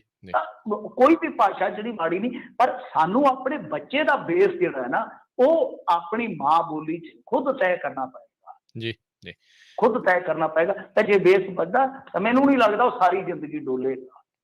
ਜੀ ਬਿਲਕੁਲ। ਉੱਦਾਂ ਪੀਅਰ ਪ੍ਰੈਸ਼ਰ, ਹੋਰ ਸਾਰਾ ਕੁਛ ਖਬਰਾਂ ਆਉਂਦੀਆਂ ਰਹਿੰਦੀਆਂ ਸਕੂਲਾਂ 'ਚ ਪੰਜਾਬੀ ਬੋਲਣ ਦੇ ਉੱਤੇ, ਜਿਹੜੇ ਜੁਰਮਾਨੇ ਤੇ ਹੋਰ ਸਾਰੀਆਂ ਚੀਜ਼ਾਂ। ਓਬਵੀਅਸਲੀ ਇਹਨਾਂ ਸਾਰੀਆਂ ਚੀਜ਼ਾਂ ਦਾ ਫਰਕ ਤਾਂ ਜਿਹੜਾ ਉਹ ਪੈਂਦਾ ਆ। ਇੱਕ ਵੈਸੇ ਵੀ ਇਹ ਪ੍ਰਚਾਰ ਜ਼ਿਆਦਾ ਕਰ ਦਿੱਤਾ ਵੀ ਖੌਰੇ ਇਹ ਪੇਂਡੂਆਂ ਦੀ ਭਾਸ਼ਾ ਆ, ਅਨਪੜ੍ਹਾਂ ਦੀ ਜਿਹੜੀ ਇਹ ਬੋਲੀ ਆ ਭਾਸ਼ਾ, ਇਸ ਲਈ ਇੱਧਰੋਂ ਦੂਜੇ ਪਾਸੇ ਨੂੰ ਜਾਂਦੇ ਆ। ਸਕੂਲਾਂ 'ਚ ਕਿਉਂ ਜਿਹੜਾ ਸਕੂਲ ਤੁਹਾਡੇ ਬੱਚੇ ਨੂੰ ਪ੍ਰੈਸ਼ਰਾਈਜ਼ ਕਰਦਾ ਹੈ, ਕੀ ਗੱਲ ਸਕੂਲ ਥੋੜੇ ਤਾਂ ਕੰਪੀਟੀਸ਼ਨ ਹੈ ਇੱਥੇ ਤਾਂ ਸਕੂਲਾਂ ਦਾ ਕੰਪੀਟੀਸ਼ਨ ਹੈ। ਤੁਸੀਂ ਅਗਲੇ ਨੂੰ ਕਹਾ ਜਾਓ ਯਾਰ, ਅਸੀਂ ਆਪਦਾ ਬੱਚਾ, ਸਗੋਂ 4 ਬੱਚੇ ਤੋਂ ਹੋਰ ਹਟਵਾਓ, ਉਹ ਤਾਂ ਤੁਹਾਡੇ ਘਰਾਂ ਜਾ ਕੇ ਨੱਕ ਨਾਲ ਨਕੀਰਾਂ ਕੱਢਣਗੇ। ਹੈਗੇ ਨੇ ਕੁਝ ਸਕੂਲ ਇਸ ਤਰ੍ਹਾਂ ਦੇ, ਪਰੰਤੂ ਠੀਕ ਆ ਉਹ ਇੱਕ ਮੌਕੇ ਤੇ ਸੀਗੇ। ਅੱਜ ਕੱਲ੍ਹ ਕਿਉਂਕਿ ਬਾਅਦ ਦੇ ਵਿੱਚ ਆਪਣੇ ਮੂਵਮੈਂਟ ਚੱਲੀ ਆ, ਬਾਅਦ ਦੇ ਵਿੱਚ ਗਰੁੱਪ ਬਣੇ ਹੋਏ ਇਸ ਤਰ੍ਹਾਂ ਦੇ, ਸਰਕਾਰੀ ਤੌਰ ਤੇ ਵੀ ਹਦਾਇਤਾਂ ਨੇ, ਜੇ ਕੋਈ ਕਰਦਾ ਐਕਸ਼ਨ ਲਿਆਓ। ਤੁਸੀਂ 4 ਬੰਦੇ ਇਕੱਠੇ ਹੋ ਕੇ ਕਹੇ ਕਿ ਤੇਰੀ ਕੀ ਜ਼ਰੂਰਤ ਹੈ ਯਾਰ, ਤੂੰ ਬੱਚੇ ਨੂੰ ਕਹੇਗਾ ਜੁਰਮਾਨਾ ਲਾਏਗਾ, ਤੇਰੀ ਕੀ ਜ਼ਰੂਰਤ ਹੈ। ਹਾਂ ਠੀਕ ਹੈ ਹਿੰਦੀ ਸਿਖਾ, ਪਰ ਮਜਬੂਰ ਨਹੀਂ ਕਰ ਸਕਦੇ ਤੁਸੀਂ ਕਿ ਬੱਚਾ ਬੋਲੇ ਇਸ ਭਾਸ਼ਾ ਦੇ ਵਿੱਚ। ਅਗਲਾ ਸਵਾਲ ਆਇਆ ਆਪਾਂ ਨੂੰ, ਹਾਂਜੀ ਮੈਂ ਤੁਹਾਨੂੰ ਇੱਕ ਛੋਟੀ ਜਿਹੀ ਗੱਲ ਕਹਿ ਦਿੰਦਾ ਹਾਂ, ਛੋਟੀ ਜਿਹੀ ਗੱਲ, ਜੋ ਚੀਜ਼ ਤੁਸੀਂ ਆਪਣੀ ਮਾਂ ਬੋਲੀ 'ਚ ਸਮਝ ਸਕਦੇ ਆ ਨਾ, ਚਾਹੇ ਉਹ ਵਿਗਿਆਨ ਆ, ਚਾਹੇ ਉਹ ਕੁਛ ਵੀ ਵਿਸ਼ਾ, ਤੁਹਾਨੂੰ ਕੋਈ ਹੋਰ ਨਹੀਂ ਸਿਖਾ ਸਕਦਾ। ਬੱਚੇ ਦਾ ਜੇ ਬੇਸ ਬਣਾਉਣਾ ਹੈ, ਮਤਲਬ ਕਿ ਉਹਨੂੰ ਆਲ ਰਾਊਂਡ, ਜਿੱਦਾਂ ਆਪਾਂ ਕਹਿ ਲਈਏ, ਹੁਣ ਅੰਗਰੇਜ਼ੀ ਮੈਨੂੰ ਥੋੜੀ ਆਉਂਦੀ ਆ, ਕਿ ਉਹਦੀ ਨੌਲੇਜ ਜਾਂ ਉਹਨੂੰ ਆਪਾਂ ਪਰਫੈਕਟ ਕਰਨਾ ਹੋਵੇ ਇੱਕ ਨਾਗਰਿਕ ਦੇ ਤੌਰ ਤੇ, ਅੱਜ ਦੇ ਗਲੋਬਲਾਈਜੇਸ਼ਨ ਜਿਹਨੂੰ ਆਪਾਂ ਕਹਿੰਦੇ, ਗਲੋਬਲਾਈਜੇਸ਼ਨ ਦੇ ਵਿੱਚ, ਤਾਂ ਤੁਹਾਡਾ ਬੇਸ ਤੁਹਾਡੀ ਮਾਂ ਬੋਲੀ 'ਚ ਹੋਣਾ ਚਾਹੀਦਾ। ਬੱਚਾ ਜ਼ਿਆਦਾ ਨਿਪੁੰਨ ਨਿਕਲੇਗਾ। ਜੀ, ਜੋਬਨ ਢਿੱਲੋਂ ਹੋਣੀ ਪੁੱਛਦੇ ਨੇ, ਕੀ ਲੱਗਦਾ ਮੋਦੀ ਸਰਕਾਰ ਪੰਜਾਬ ਦੇ ਵਿੱਚ ਚੋਣਾਂ ਤੋਂ ਪਹਿਲਾਂ ਕਰਤਾਰਪੁਰ ਸਾਹਿਬ ਦਾ ਲਾਂਘਾ ਖੋਲ ਸਕਦੀ ਆ? ਦੇਖੋ, ਖੋਲ ਦੇਣ ਤਾਂ ਚੰਗੀ ਗੱਲ ਆ, ਪਰ ਚੋਣਾਂ ਤੇ ਉਹ ਕੋਈ ਅਸਰ ਨਹੀਂ ਪੈਣਾ ਉਹਦਾ। ਵੈਸੇ ਤੇ ਉਹਨਾਂ ਨੇ ਆਪਣੀ ਸਰਕਾਰ ਦੇ ਦੌਰਾਨ ਹੀ ਇਹ ਖੋਲਿਆ ਸੀਗਾ ਨਾ, ਜੀ ਜੇ ਦੁਬਾਰਾ ਵੀ ਖੋਲ ਦੇਣਗੇ ਜੋਬਨ ਢਿੱਲੋਂ ਜੀ, ਸਰਦਾਰ ਸਾਹਿਬ ਮੈਨੂੰ ਨਹੀਂ ਲੱਗਦਾ ਕਿ ਉਹਦਾ ਕੋਈ ਬਹੁਤਾ ਅਸਰ ਇਹਨਾਂ ਦੀਆਂ ਵੋਟਾਂ ਤੇ ਪਵੇਗਾ, ਕਿਉਂਕਿ ਇਹਨਾਂ ਨੇ ਜੋ ਕੀਤਾ ਆ ਬਹੁਤ, ਮੈਂ ਕਹੂੰਗਾ ਕਿ ਰੁੱਖਾ ਰਵੱਈਆ ਅਖਤਿਆਰ ਕੀਤਾ, ਕਿਉਂਕਿ ਉਹਨਾਂ ਤੇ ਅਮਿਤ ਸ਼ਾਹ ਨਹੀਂ ਬੋਲੇ, ਉਹਨਾਂ ਤੇ ਕੋਈ ਹੋਰ ਤੋਮਰ ਸਾਹਿਬ ਤਿੱਖਾ ਨਹੀਂ ਬੋਲੇ, ਜਿੰਨੇ ਪੰਜਾਬ ਦੇ ਵਿੱਚ ਬੈਠੇ ਇਹਨਾਂ ਦੇ ਲੀਡਰ ਬੋਲਦੇ ਰਹੇ ਆ। ਉਹਦੇ ਇੱਥੋਂ ਤੱਕ ਕਿ ਪੱਤਰਕਾਰ ਕੁੜੀਆਂ ਨੇ ਜਿਹੜੀਆਂ ਸਾਡੀਆਂ, ਉਹਨਾਂ ਨੂੰ ਵੀ ਨਹੀਂ ਬਖਸ਼ਿਆ। ਹਰਜੀਤ ਗਰੇਵਾਲ ਵਰਗੇ ਨੇ ਉਹਨੂੰ ਵੀ ਗਲਤ ਬੋਲਿਆ ਇੱਕ ਕੁੜੀ ਨੂੰ। ਕੱਲ ਹਰਜੀਤ ਗਰੇਵਾਲ ਤੁਰਦਾ ਤੁਰਦਾ ਇੱਕ ਮੁੰਡੇ ਨੂੰ ਗਾਲ ਕੱਢ ਗਿਆ, ਉਹਨੇ ਪਿੱਛੇ ਮੋਟਰਸਾਈਕਲ ਲਾਇਆ, ਮੁੜ ਕੇ ਦਬਲ ਕੇ ਲੈ ਗਿਆ, ਆਪਦੀ ਨੋਵਾ ਜੀ ਹੈਗੀ ਆ ਦੇ ਕੋਲੇ। ਦੇਖ ਲਓ। ਸੋ ਗੱਲ ਇਹ ਆ ਕਿ ਇਹ ਆਪਣਾ ਨੁਕਸਾਨ ਬਹੁਤ ਜ਼ਿਆਦਾ ਕਰਵਾ ਚੁੱਕੇ ਆ। ਮੈਨੂੰ ਨਹੀਂ ਲੱਗਦਾ, ਮੈਨੂੰ ਤੇ ਇੱਥੋਂ ਤੱਕ ਵੀ ਲੱਗਦਾ, ਫਰਜ਼ ਕਰੋ ਇਹ ਕਾਨੂੰਨ ਵੀ ਰੱਦ ਕਰ ਦੇਣਗੇ ਨਾ। ਮੇਰਾ ਆਪਣਾ ਮੰਨਣਾ ਇਹ ਆ ਕਿ ਜੇ ਕਾਨੂੰਨ ਵੀ ਰੱਦ ਕਰ ਦੇਣਗੇ, ਕੀ ਆਖੀਏ ਕੋਈ 2-4% ਦਾ ਫਰਕ ਪੈ ਜਾਵੇ, ਤਦ ਵੀ ਬਹੁਤਾ ਫਰਕ ਨਹੀਂ ਪੈਣਾ।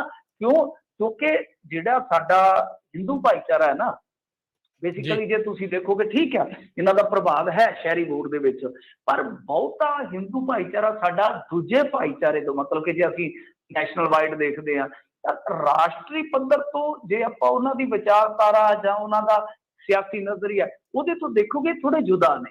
ਕਿਉਂਕਿ ਆਪਾਂ ਜਦੋਂ ਕਹਿੰਦੇ ਨਾ ਪੰਜਾਬ ਜੀਂਦਾ ਗੁਰਾਂ ਦੇ ਨਾਂ ਤੇ, ਉਹਦਾ ਅਸਰ ਜਿਹੜਾ ਹੈ ਨਾ ਥੋੜਾ ਉਹ ਹਰੇਕ ਪੰਜਾਬੀ ਤੇ ਹੁੰਦਾ, ਕਿਉਂਕਿ ਸਾਡਾ ਜਿਹੜਾ ਫਲਸਫੇ ਦਾ ਮੁੱਢ ਆ ਨਾ, ਉਹ ਗੁਰੂ ਸਾਹਿਬ ਦਾ ਫਲਸਫਾ ਹੈਗਾ, ਚਾਹੇ ਕਿਸੇ ਵੀ ਮਜ਼ਹਬ ਦਾ ਪੰਜਾਬ 'ਚ ਰਹਿੰਦਾ ਕੋਈ ਬੰਦਾ। ਤਾਂ ਇੱਥੇ ਹਿੰਦੂ ਭਾਈਚਾਰਾ ਜਿਹੜਾ ਹੈ ਨਾ, ਉਹ ਇਹੀ ਸਮਝਦਾ ਕਿ ਯਾਰ ਇਹਨਾਂ ਨੇ ਜਿਹੜਾ ਵਾਰ ਕੀਤਾ, ਉਹ ਵਾਰ ਵਾਕਈ ਸਾਡੀ ਰੋਜੀ ਰੋਟੀ ਤੇ ਆ। ਸੋ ਇਸ ਕਰਕੇ ਲਾਭ ਮਿਲ ਸਕਦਾ ਨਾ ਚੀਜ਼ਾਂ ਦਾ, ਪਰੰਤੂ ਜ਼ਿਆਦਾ ਲਾਭ ਮਿਲਣ ਦੀ ਸੰਭਾਵਨਾ ਨਹੀਂ। ਜੀ ਜੀ ਮਿੰਟੂ ਜੀ, ਆਪਾਂ ਕੈਪਟਨ ਦੀ ਹੋਈ ਜਿਹੜੀ ਗੱਲ ਕਰਦੇ ਸੀਗੇ, ਜੇ ਮੰਨ ਲਓ ਭਾਜਪਾ ਵੱਲ ਨੂੰ ਜਾਂਦਾ ਹੈ, ਹੁਣ ਕਹਿ ਤਾਂ ਦਿੱਤਾ ਉਹਨੇ ਵੀ ਕਾਂਗਰਸ ਦੇ ਵਿੱਚ ਮੈਂ ਨਹੀਂ ਜਿਹੜਾ ਉਹ ਰਹਾਂਗਾ, ਕਿ ਜੇ ਭਾਜਪਾ ਇਹਨੂੰ ਚਿਹਰਾ ਵੀ ਬਣਾਉਂਦਾ ਆ, ਐਲਾਨਦਾ ਹੈ ਜਾਂ ਕੁਛ ਕਰਦਾ ਆ, ਕਿੰਨੀ ਕੁ ਵੋਟ ਦਾ ਇਸ ਦਾ ਇਹ ਅਸਰ ਜਿਹੜਾ ਉਹ ਪਾ ਸਕਦਾ, ਕਿੰਨੀ ਕੁ ਮਜ਼ਬੂਤੀ ਹੈ ਇਹਦੇ ਕੋਲ ਅਜੇ ਵੀ ਪੰਜਾਬ ਦੇ ਵਿੱਚ? ਨਹੀਂ ਦੇਖੋ, ਅਸਲ ਦੇ ਵਿੱਚ ਭਾਜਪਾ ਚੋਂ ਤਦੇ ਤਾਂ ਜਾ ਹੀ ਨਹੀਂ ਰਿਹਾ ਨਾ, ਕਿਉਂਕਿ ਭਾਜਪਾ 'ਚ ਜਾਏਗਾ ਤਾਂ ਭਾਜਪਾ ਦੇ ਨਾਲ ਜਾਣ ਤੇ ਤਾਂ ਜਿਹੜੇ ਇਹਨਾਂ ਦੇ ਆਪਣੇ ਖਾਸ ਬੰਦੇ ਉਹ ਵੀ ਨਹੀਂ ਆਉਣਗੇ, ਘਰ ਦੇ ਵੀ ਨਹੀਂ ਆਉਣਗੇ। ਕੁਝ ਇਸ ਤਰ੍ਹਾਂ ਦੀ ਪਰਸੈਪਸ਼ਨ ਹੈ ਭਾਜਪਾ ਦੇ ਅਗੇਂਸਟ, ਤਾਂ ਤਦੇ ਤੋਂ ਕਹਿ ਰਹੇ ਕਿ ਮੈਂ ਭਾਜਪਾ 'ਚ ਨਹੀਂ ਜਾਊਂਗਾ। ਉਹਨਾਂ ਨੇ ਐਲਾਨ ਕੀਤਾ ਹੋਇਆ, ਉਹਨਾਂ ਦੀ ਪਾਰਟੀ ਦਾ ਤਾਂ ਅੱਜ ਕੱਲ੍ਹ ਨਾਮ ਵੀ ਟ੍ਰੈਂਡ 'ਚ ਆ ਗਿਆ, ਪੰਜਾਬ ਵਿਕਾਸ ਪਾਰਟੀ। ਉਹ ਕਹਿੰਦੇ ਦੁਬਾਰਾ ਫਿਰ ਆਪਾਂ ਲਿਆਵਾਂਗੇ। 2016 'ਚ ਵੀ ਐਸਾ ਨਾਮ ਜਿਹੜਾ ਉਹ ਬੜਾ ਚਰਚਿਤ ਹੋਇਆ ਸੀ। ਤਾਂ ਭਾਜਪਾ 'ਚ ਇਸੇ ਕਰਕੇ ਤਾਂ ਜਾ ਨਹੀਂ ਰਹੇ ਉਹ, ਕਿਉਂਕਿ ਡਾਇਰੈਕਟਲੀ ਭਾਜਪਾ 'ਚ ਜਾਊਗੇ, ਉਹਨਾਂ ਦਾ ਫੇਸ ਬਣੂਗੇ ਤਾਂ ਗੱਲ ਨਹੀਂ ਬਣੇਗੀ। ਅੱਜ ਢੀਂਡਸਾ ਸਾਹਿਬ ਨੇ ਵੀ ਕਹਿ ਦਿੱਤਾ। ਹੁਣ ਢੀਂਡਸਾ ਸਾਹਿਬ ਕੌਣ ਸੀ ਸਭ ਨੂੰ ਪਤਾ ਹੀ ਆ। ਅੱਜ ਤੋਂ 6 ਮਹੀਨੇ 8 ਮਹੀਨੇ 10 ਮਹੀਨੇ ਦਾ ਜੇ ਸੰਘਰਸ਼ ਆਪਾਂ ਛੱਡ ਦਈਏ ਤਾਂ ਪਿੱਛੇ ਕੌਣ ਸੀ ਢੀਂਡਸੇ? ਉਸ ਟਾਈਮ ਤੇ ਇਹੀ ਕਿਹਾ ਜਾ ਰਿਹਾ ਸੀ ਨਾ ਕਿ ਸੈਂਟਰ ਦੇ ਨਾਲ ਸਿੱਧੀਆਂ ਗੱਲਾਂ ਬਾਤਾਂ ਨੇ, ਪਰੰਤੂ ਸਿੱਧਾ ਉਹ ਵੀ ਨਹੀਂ ਬਣ ਰਿਹਾ ਅੱਜ ਕੱਲ੍ਹ। ਤਾਂ ਸਿੱਧਾ ਫੇਸ ਨਹੀਂ ਬਣਨਗੇ, ਉਹ ਕਾਂਗਰਸ ਦਾ ਨੁਕਸਾਨ ਕਰਨ ਵਾਸਤੇ ਬਰੋਬਰ ਧਿਰ ਖੜੀ ਕਰਨਗੇ। ਤਾਂ ਉਹਦੇ 'ਚ ਹੁਣ ਦੇਖੋ ਕਿੰਨੇ MLA ਜਾਂਦੇ ਆ, ਪਹਿਲੀ ਗੱਲ ਤੇ ਇਹ ਦੇਖਣਾ ਹੋਏਗਾ। 5 ਜਾਂਦੇ ਆ, 7 ਜਾਂਦੇ ਆ, 8 ਜਾਂਦੇ ਆ, 10 ਜਾਂਦੇ ਆ। ਤਾਂ ਹਰੇਕ MLA ਦਾ ਦੇਖੋ ਆਪਣੇ ਏਰੀਏ ਦੇ ਵਿੱਚ ਇੱਕ ਬੇਸ ਹੁੰਦਾ, ਉਹਦਾ ਇੱਕ ਵੋਟ ਬੈਂਕ ਹੁੰਦਾ। ਮੇਰਾ ਮੰਨਣਾ ਹੈ ਜੇ ਇਸ ਤਰ੍ਹਾਂ ਕੋਈ ਫਰੰਟ ਖੜਾ ਕਰਦੇ ਨੇ ਜਾਂ ਕੋਈ ਇਸ ਤਰ੍ਹਾਂ ਦੀ ਕੋਈ ਪਾਰਟੀ ਬਣਾਉਂਦੇ ਨੇ ਤਾਂ ਉਸ ਸੂਰਤ ਦੇ ਵਿੱਚ ਕਾਂਗਰਸ ਦੇ ਵੋਟ ਬੈਂਕ 'ਚੋਂ ਘੱਟੋ ਘੱਟ ਕੋਈ 5% ਤੇ ਵੱਧ ਤੋਂ ਵੱਧ ਮੈਨੂੰ ਲੱਗਦਾ ਕੋਈ 7 ਤੋਂ 10% ਦਾ ਨੁਕਸਾਨ ਕਰਨ ਦੀ ਹੈਸੀਅਤ ਹਾਲੇ ਵੀ ਰੱਖਦੇ। ਸੋ ਮਤਲਬ ਫਿਰ ਜੇ 5-10% ਕਿਸੇ ਵੀ ਪਾਰਟੀ ਦੀ ਵੋਟ ਕੱਟੀ ਜਾਂਦੀ ਆ ਤਾਂ ਉਹ ਫਿਰ ਫਰਸ਼ ਤੋਂ ਅਰਸ਼ ਦੇ ਉੱਤੇ ਝੱਟ ਨਹੀਂ, ਓਵਰਆਲ 100% ਇਹ ਨਹੀਂ ਹੈ ਕਿ ਜਿਹੜੇ ਉਹ 40% ਵੋਟ ਸ਼ੇਅਰ ਜਾਂ 35% ਲੈ ਕੇ ਗਏ ਨੇ ਪੰਜਾਬ ਦੇ ਵਿੱਚੋਂ ਇਹਨਾਂ ਇਲੈਕਸ਼ਨਾਂ 'ਚ ਆਪਾਂ ਜੇ ਦੇਖੀਏ ਤਾਂ ਉਸ ਵੋਟ ਦੇ ਵਿੱਚੋਂ ਨਹੀਂ 5-7, ਓਵਰਆਲ ਜੇ ਆਪਾਂ ਨੂੰ 100% ਚੋਂ ਲੈਂਦੇ ਆ ਤਾਂ ਉਹਦੇ 'ਚੋਂ ਉਹ ਆਪਦਾ ਕੋਈ 5% 7% ਲਿਜਾਣ ਦੀ ਹੈਸੀਅਤ ਰੱਖਦੇ ਆ, ਕਿਉਂਕਿ ਉਹਨਾਂ ਦਾ ਜਿਹੜਾ ਵੋਟ ਬੈਂਕ ਆ, ਜੇ ਤੁਸੀਂ ਦੇਖੋ ਕੋਰ ਵੋਟ ਬੈਂਕ ਹੈ ਜਿਹੜਾ ਉਹ ਪੰਜਾਬ ਸਾਰੇ ਦੇ ਵਿੱਚ ਖਿਲ ਰਿਹਾ ਹੋਇਆ। ਮੈਂ ਤੁਹਾਨੂੰ ਇੱਕ ਮਿਸਾਲ ਦਿੰਦਾ ਜੀ, ਪਟਿਆਲੇ ਦੇ ਵਿੱਚ 9 ਨੇ ਤੇ 9 ਦੇ ਵਿੱਚੋਂ 7 ਤੇ ਕਾਂਗਰਸ ਇਸ ਵੇਲੇ ਕਾਬਿਲ ਆ ਹਲਕਿਆਂ 'ਚ। ਤਾਂ ਪਟਿਆਲਾ ਤਾਂ ਉਹਨਾਂ ਦਾ ਜੱਦੀ ਜ਼ਿਲ੍ਹਾ ਤੇ MP ਉਹਨਾਂ ਦੇ ਮਤਲਬ ਕਿ ਮੈਸੇਜ ਨੇ ਬੀਬੀ ਪ੍ਰਨੀਤ ਕੌਰ। ਤਾਂ ਤੁਸੀਂ ਆਪ ਅੰਦਾਜ਼ਾ ਲਾ ਲਓ ਕਿ ਪਟਿਆਲੇ 'ਚ ਅਸਰ ਨਾ ਪਊਗਾ। ਪਟਿਆਲੇ ਦੇ ਨਾਲ ਹੀ ਸੰਗਰੂਰ ਪੈਂਦਾ, ਸੰਗਰੂਰ ਤੱਕ ਵੀ ਅਸਰ ਪਊਗਾ। ਸੋ ਇਹ ਚੀਜ਼ ਆ ਕਿ ਉਹ ਥੋੜਾ ਥੋੜਾ ਖਿਲਰਮਾ ਅਸਰ ਜਿਹੜਾ ਪਏਗਾ। ਤਾਂ ਕੁੱਲ ਮਿਲਾ ਕੇ ਇੱਕ ਮੇਰਾ ਅੰਦਾਜ਼ਾ ਹੈ, ਹੋ ਸਕਦਾ ਆਬਜ਼ਰਵੇਸ਼ਨ ਕਈ ਵਾਰ ਤੁਹਾਡੀ ਗਲਤ ਵੀ ਹੋ ਸਕਦੀ ਆ, ਕੋਈ ਦਿੱਕਤ ਨਹੀਂ ਹੁੰਦੀ ਉਹਦੇ 'ਚ, ਜੇ ਗਲਤ ਹੋਏ ਤਾਂ ਉਹ ਚੀਜ਼ ਮੰਨਣੀ ਵੀ ਪਏਗੀ। ਪਰ ਇਹਨਾਂ ਦਾ ਜਿਹੜਾ ਮਤਲਬ ਕਿ ਜਿੰਨੀ ਇਹ ਵੋਟ ਪੰਜਾਬ 'ਚੋਂ ਲਿਜਾਂਦੇ ਆ, ਉਹਦਾ 100% ਮੰਨ ਕੇ ਉਹਦੇ 'ਚੋਂ ਲਾ ਲਓ ਕੋਈ 20ਵਾਂ ਹਿੱਸਾ ਤਾਂ ਲਿਜਾ ਸਕਦੇ ਆ। ਜੀ, ਜੀ। ਅਗਲੀ ਸਵਾਲ ਆਪਾਂ ਨੂੰ ਕਰਦੇ ਨੇ ਅਵਤਾਰ ਸਿੰਘ ਜੌਹਲ ਜੀ, ਕਹਿੰਦੇ ਕੀ ਘਨੱਈਆ ਨੇ ਜਿਨ੍ਹਾਂ ਲੋਕਾਂ ਨੇ ਉਸ ਨੂੰ ਮੁਕਾਮ ਤੇ ਪਹੁੰਚਾਇਆ, ਉਹਨਾਂ ਦੀ ਪਿੱਠ ਵਿੱਚ ਛੁਰਾ ਨਹੀਂ ਮਾਰਿਆ? ਖਬਰਾਂ ਤਾਂ ਮਿੰਟੂ ਜੀ ਇਹਦੇ ਨਾਲੋਂ ਚੱਲੀਆਂ, ਮੈਨੂੰ ਨਹੀਂ ਪਤਾ ਕਿੰਨੀ ਕੁ ਸੱਚਾਈ ਹੈ, ਕਹਿੰਦੇ ਏਸੀ ਵੀ ਲਵਾ ਕੇ ਲੈ ਗਿਆ। ਹਾਂਜੀ, ਲੈ ਗਿਆ ਸੀ, ਉਹ ਏਸੀ ਆਪਦਾ ਪਟਾ ਕੇ ਲੈ ਗਿਆ ਸੀਗਾ। ਤੇ ਉਹ ਗਾਣਾ ਨਹੀਂ ਸੀ ਸਰਦੂਲ ਸਿਕੰਦਰ ਦਾ, ਹਨਾ, ਕੀ ਕਰਨਾ ਇਹਨਾਂ ਕਾਗਜ਼ ਦੀਆਂ ਜ਼ਗੀਰਾਂ ਨੂੰ। ਜਦੋਂ ਸੱਜਣ ਹੀ ਨਾ ਰਹੇ ਤੇ ਕੀ ਕਰਨਾ ਕਾਗਜ਼ ਦੀਆਂ ਜ਼ਗੀਰਾਂ ਨੂੰ। ਪਤਾ ਨਹੀਂ ਉਹ ਕੀ ਕਹਿੰਦਾ, ਖੱਤ ਟੁਕੜੇ ਟੁਕੜੇ ਕਰਦੇ ਨੇ, ਮੈਂ ਸਾੜ ਦੇਣਾ ਤਸਵੀਰਾਂ ਨੂੰ, ਹਨਾ। ਤਾਂ ਉਹ ਗੱਲ ਇਹ ਆ ਕਿ ਫਿਰ ਕਰਨਾ ਕੀ ਆ। ਏਸੀ ਉਹਨੇ ਆਪਦਾ ਲਵਾਇਆ ਸੀਗਾ, ਮਤਲਬ ਕਿ ਉੱਥੇ ਦਫ਼ਤਰ ਦੇ ਵਿੱਚ ਕਿ ਲੋਕ ਆਉਂਦੇ ਜਾਂਦੇ ਸਨ, ਚਲੋ ਸਹੂਲੀਅਤ ਵਾਸਤੇ।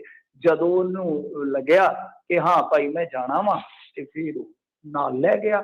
ਤੇ ਇਹਦੇ ਵਿੱਚ ਇਹ ਆ ਕਿ ਪਿੱਠ 'ਚ ਛੁਰਾ ਮਾਰਨ ਵਾਲੀ ਕਿਹੜੀ ਗੱਲ ਮੈਨੂੰ ਲੱਗੀ ਨਹੀਂ ਹੈ ਕਿ ਕੋਈ ਐਸੀ ਗੱਲ ਨਹੀਂ ਹੈ।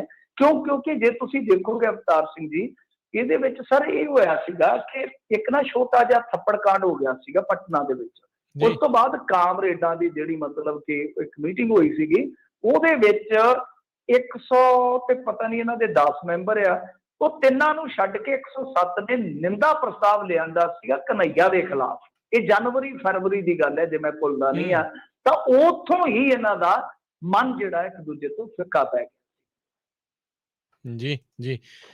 ਸੋ ਇਹਦੇ ਨਾਲ ਤਾਂ ਕੋਈ ਫਰਕ ਪੈ ਸਕਦਾ ਕਾਂਗਰਸ ਨੂੰ, ਕੁਛ ਹੈ ਜਾਂ ਵੀ ਚਲੋ ਆਈ ਚਲਾਈ ਵਾਲਾ ਹੀ ਘਨੱਈਆ ਕੁਮਾਰ ਰਹਿ ਜਾਊਗਾ ਵੀ? ਨਹੀਂ ਦੇਖੋ, ਅੱਜ ਦੀ ਤਰੀਕ ਦੇ ਵਿੱਚ ਤੇ ਹੈਗਾ ਕਿ ਚਲੋ ਘਨੱਈਆ ਬਾਰੇ ਇੱਕ ਆਪਾਂ ਦੇਖ ਸਕਦੇ ਹਾਂ ਕਿ ਥੋੜਾ ਵਿਰੋਧ ਹੋਏਗਾ, ਰੋਸ ਹੋਏਗਾ ਕਿ ਯਾਰ ਇਹ ਤਾਂ ਹੁੰਦਾ ਹੀ ਹੈ ਨਾ, ਕਿਉਂਕਿ ਉਹ ਯੰਗ ਵੀ ਨਹੀਂ, ਬੱਚਾ ਸੀਗਾ ਛੋਟਾ ਜਿਹਾ। ਕਾਮਰੇਡਾਂ ਦੇ ਹੱਥਾਂ 'ਚ ਹੀ ਮਤਲਬ ਕਿ ਘਨੱਈਆ ਜਿਹੜਾ ਪਲਿਆ। ਜੇ ਤੁਸੀਂ ਦੇਖੋਗੇ ਨਾ ਬੈਕਗਰਾਉਂਡ ਹੈ ਜਿਹੜੀ ਇਹਨਾਂ ਦੀ ਫੈਮਿਲੀ ਦੀ ਜਾਂ ਘਨੱਈਆ ਦੀ, ਉਹ ਇਹੋ ਹੈ ਕਿ ਨਿੱਕਾ ਜਿਹਾ ਹੁੰਦਾ ਹੀ ਇਹ ਕਮਿਊਨਿਸਟ ਵਿਚਾਰਾਂ ਤੋਂ ਪ੍ਰਭਾਵਿਤ ਸੀਗਾ। ਤੇ ਅੱਛਾ ਚਲੋ ਉਹਨਾਂ ਨੇ ਬੂਟਾ ਲਾਇਆ ਸੀਗਾ, ਹੁਣ ਹੁੰਦਾ ਦੁੱਖ ਤੇ ਹੁੰਦਾ ਹੀ ਆ, ਤੁਸੀਂ ਬੂਟਾ ਪਾ ਲਓ ਤੇ ਕੱਲ ਨੂੰ ਕੋਈ ਧੱਕਾ ਮਾਰ ਕੇ ਤੁਹਾਨੂੰ ਆਖੇ ਕਿ ਇਹਦੀ ਛਾਂ ਤੇ ਮੇਰਾ ਆਖਿਆ, ਇਹਦੇ ਫਲ ਜਿਹੜੇ ਮੈਂ ਖਾਊਂਗਾ, ਦੁੱਖ ਤੇ ਹੁੰਦਾ ਨਾ ਇਸ ਚੀਜ਼ ਦਾ। ਪਰ ਗੱਲ ਇਹ ਆ ਕਿ ਕਾਂਗਰਸ ਨੂੰ ਠੀਕ ਆ, ਅੱਜ ਉਹਨੂੰ ਫਾਇਦਾ ਇੰਨਾ ਨਾ ਹੋਏਗਾ, ਚੱਲ ਘੱਟੋ ਘੱਟ ਬਿਹਾਰ 'ਚ ਤਾਂ ਹੋਏਗਾ।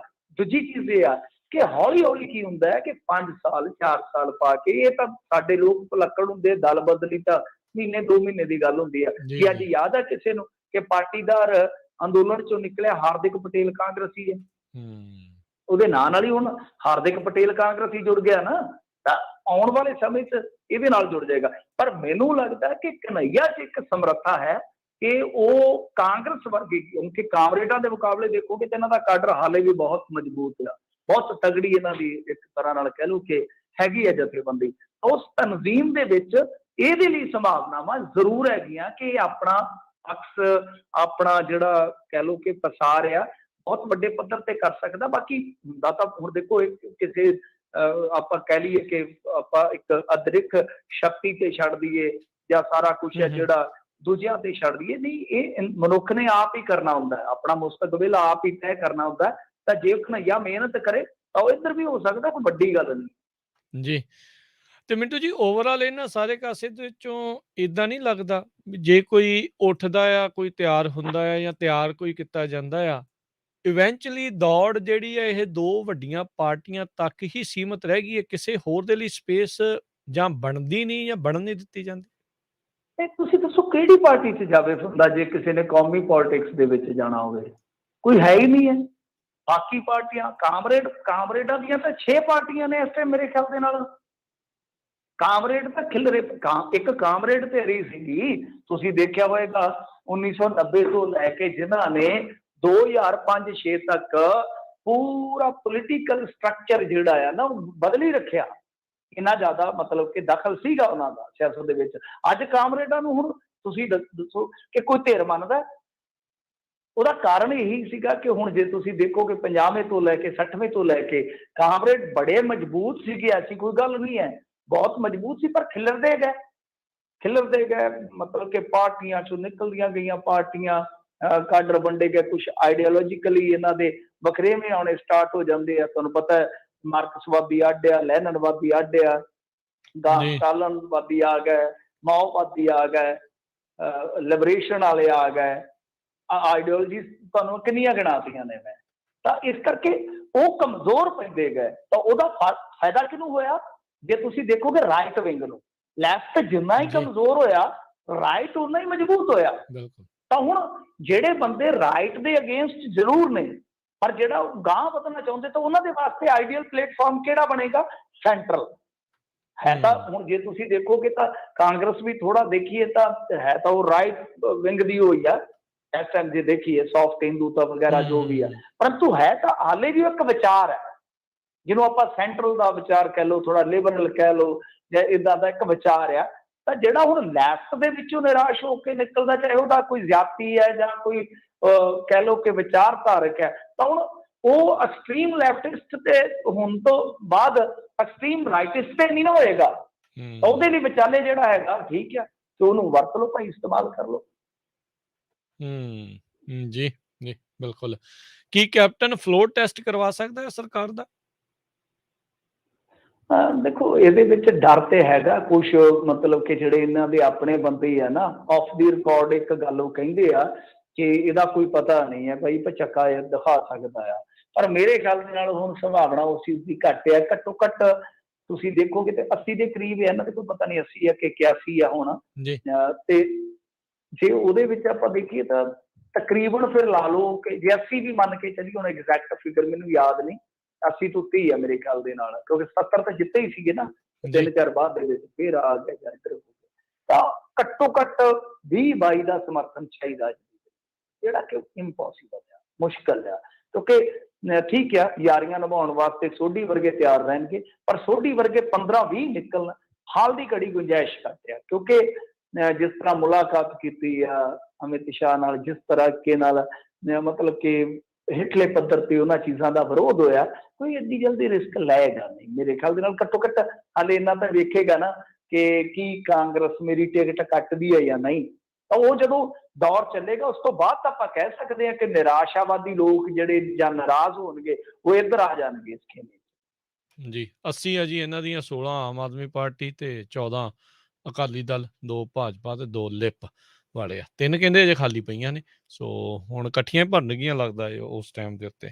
ਤੇ ਮਿੰਟੂ ਜੀ 2 ਦਿਨ ਪਹਿਲਾਂ ਆਪਾਂ ਗੱਲ ਕੀਤੀ ਸੀ ਵੀ ਜਦੋਂ ਮੋਦੀ ਵਾਪਸ ਗਿਆ ਇੱਥੋਂ ਗੁਰੂ ਹਰਗੋਬਿੰਦ ਸਾਹਿਬ ਜੀ ਦੀ ਜਿਹੜਾ ਸ਼ਸਤਰ ਆ ਉਹ ਲੈ ਕੇ, ਕੀ ਉਸ ਦੇ ਉੱਤੇ ਕੋਈ ਸਪਸ਼ਟੀਕਰਨ ਆਇਆ? ਜਦੋਂ ਆਪਾਂ ਦੇਖਿਆ ਸੀਗਾ ਵੀ ਸਦੀ ਦਾ ਫਰਕ ਜਿਹੜਾ ਉਹ ਸੀਗਾ ਉਸ ਚੀਜ਼ ਦੇ ਵਿੱਚ। ਨਹੀਂ ਦੇਖੋ, ਬੀਬੀ ਜਗੀਰ ਕੌਰ ਨੇ ਇੱਕ ਗੱਲ ਕਹੀ ਆ, ਉਹ ਕਹਿੰਦੀ ਆ ਕਿ ਇਹ ਮਾਮਲਾ ਬਹੁਤ ਸੈਂਸਿਟਿਵ ਆ ਤੇ ਮੈਂ ਕੋਈ ਏਦਾਂ ਕੋਈ ਅਛੁਪਲੇ ਹੋ ਕੇ ਕੋਈ ਇਸ ਤਰ੍ਹਾਂ ਦਾ ਬਿਆਨ ਨਹੀਂ ਦੇ ਸਕਦੀ ਕਿ ਮੈਂ ਅਲਗਰਜ਼ੀ ਨਾਲ ਕੋਈ ਬਿਆਨ ਦੇ ਦੇਵਾਂ। ਤੇ ਅਸੀਂ ਕੋਈ ਗੱਲ ਨਹੀਂ ਹੈ, ਅਸੀਂ ਮਤਲਬ ਕਿ ਇਹਦੀ ਪੁੱਛਗਿੱਛ ਕਰਾਂਗੇ। ਸੋ ਉਹਨਾਂ ਦੀ ਇਹੋ ਸਟੇਟਮੈਂਟ ਮੈਂ ਇੱਕ ਪੜ੍ਹੀ ਹੈ, ਇਸ ਤੋਂ ਵੱਧ ਨਹੀਂ ਮੈਂ ਪੜ੍ਹੀ। ਜੀ ਜੀ, ਤੇ ਸ਼ੁਕਰੀਆ ਮਿੰਟੂ ਜੀ, ਬਹੁਤ ਧੰਨਵਾਦ। ਸਮਾਂ ਹੁਣ ਆਪਣਾ ਅੱਜ ਦਾ ਸਮਾਪਤ ਆ, ਤੇ ਉਮੀਦ ਕਰਦੇ ਹਾਂ ਵੀ ਚਲੋ ਅਗਲੀ ਵਾਰੀ ਜਿਹੜੇ ਫੋਨ ਲਾਈਨਸ ਜਿਹੜੀਆਂ ਚੱਲਦੀਆਂ ਹੁਣ, ਤਾਂ ਜੋ ਤੁਹਾਡੇ ਵੀ ਜਿਹੜੇ ਆਪਾਂ ਸਰੋਤਿਓ ਕਾਲ ਦੇ ਜ਼ਰੀਏ ਵੀ ਜਿਹੜੀ ਗੱਲਬਾਤ ਉਹ ਸੁਣ ਸਕੀਏ। ਬਹੁਤ ਸ਼ੁਕਰੀਆ, ਮਿਹਰਬਾਨੀ ਜੀ, ਸਤਿ ਸ਼੍ਰੀ ਅਕਾਲ ਜੀ। ਸਾਰਿਆਂ ਨੂੰ ਸਤਿ ਸ਼੍ਰੀ ਅਕਾਲ। ਤੇ ਸਰੋਤਿਓ ਇੱਥੇ ਸਾਡਾ ਅੱਜ ਦਾ ਪ੍ਰੋਗਰਾਮ ਹੁਣ ਸਮਾਪਤ ਆ। ਅਗਲੀ ਵਾਰ ਤੱਕ ਲਈ ਮੇਰੇ ਵੱਲੋਂ ਵੀ ਇਜਾਜ਼ਤ। ਮੇਰੇ ਵੱਲੋਂ ਤੁਹਾਨੂੰ ਸਭ ਨੂੰ ਪਿਆਰ ਸਤਿਕਾਰ, ਸਤਿ ਸ਼੍ਰੀ ਅਕਾਲ। ਸੁਣਦੇ ਰਹੋ ਪੰਜਾਬੀ ਰੇਡੀਓ USA।